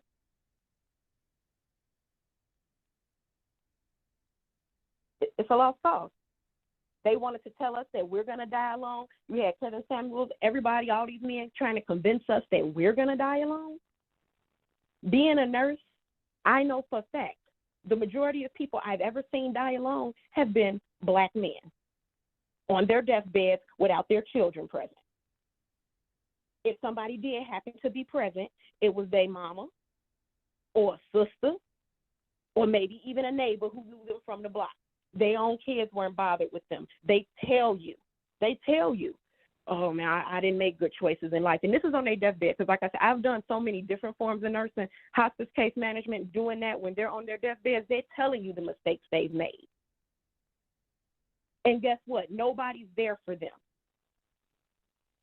So you're not going to convince me that I'm going to die alone when I see the statistics. And even if I did die alone, let me tell you, I would gladly die alone before I dealt with some BS from them. I would gladly die alone in the nursing home with the CNAs whooping my ass and using my $30 allowance to buy cigarettes. I would gladly do that before I end up a victim to their BS. Or like you said, dead altogether.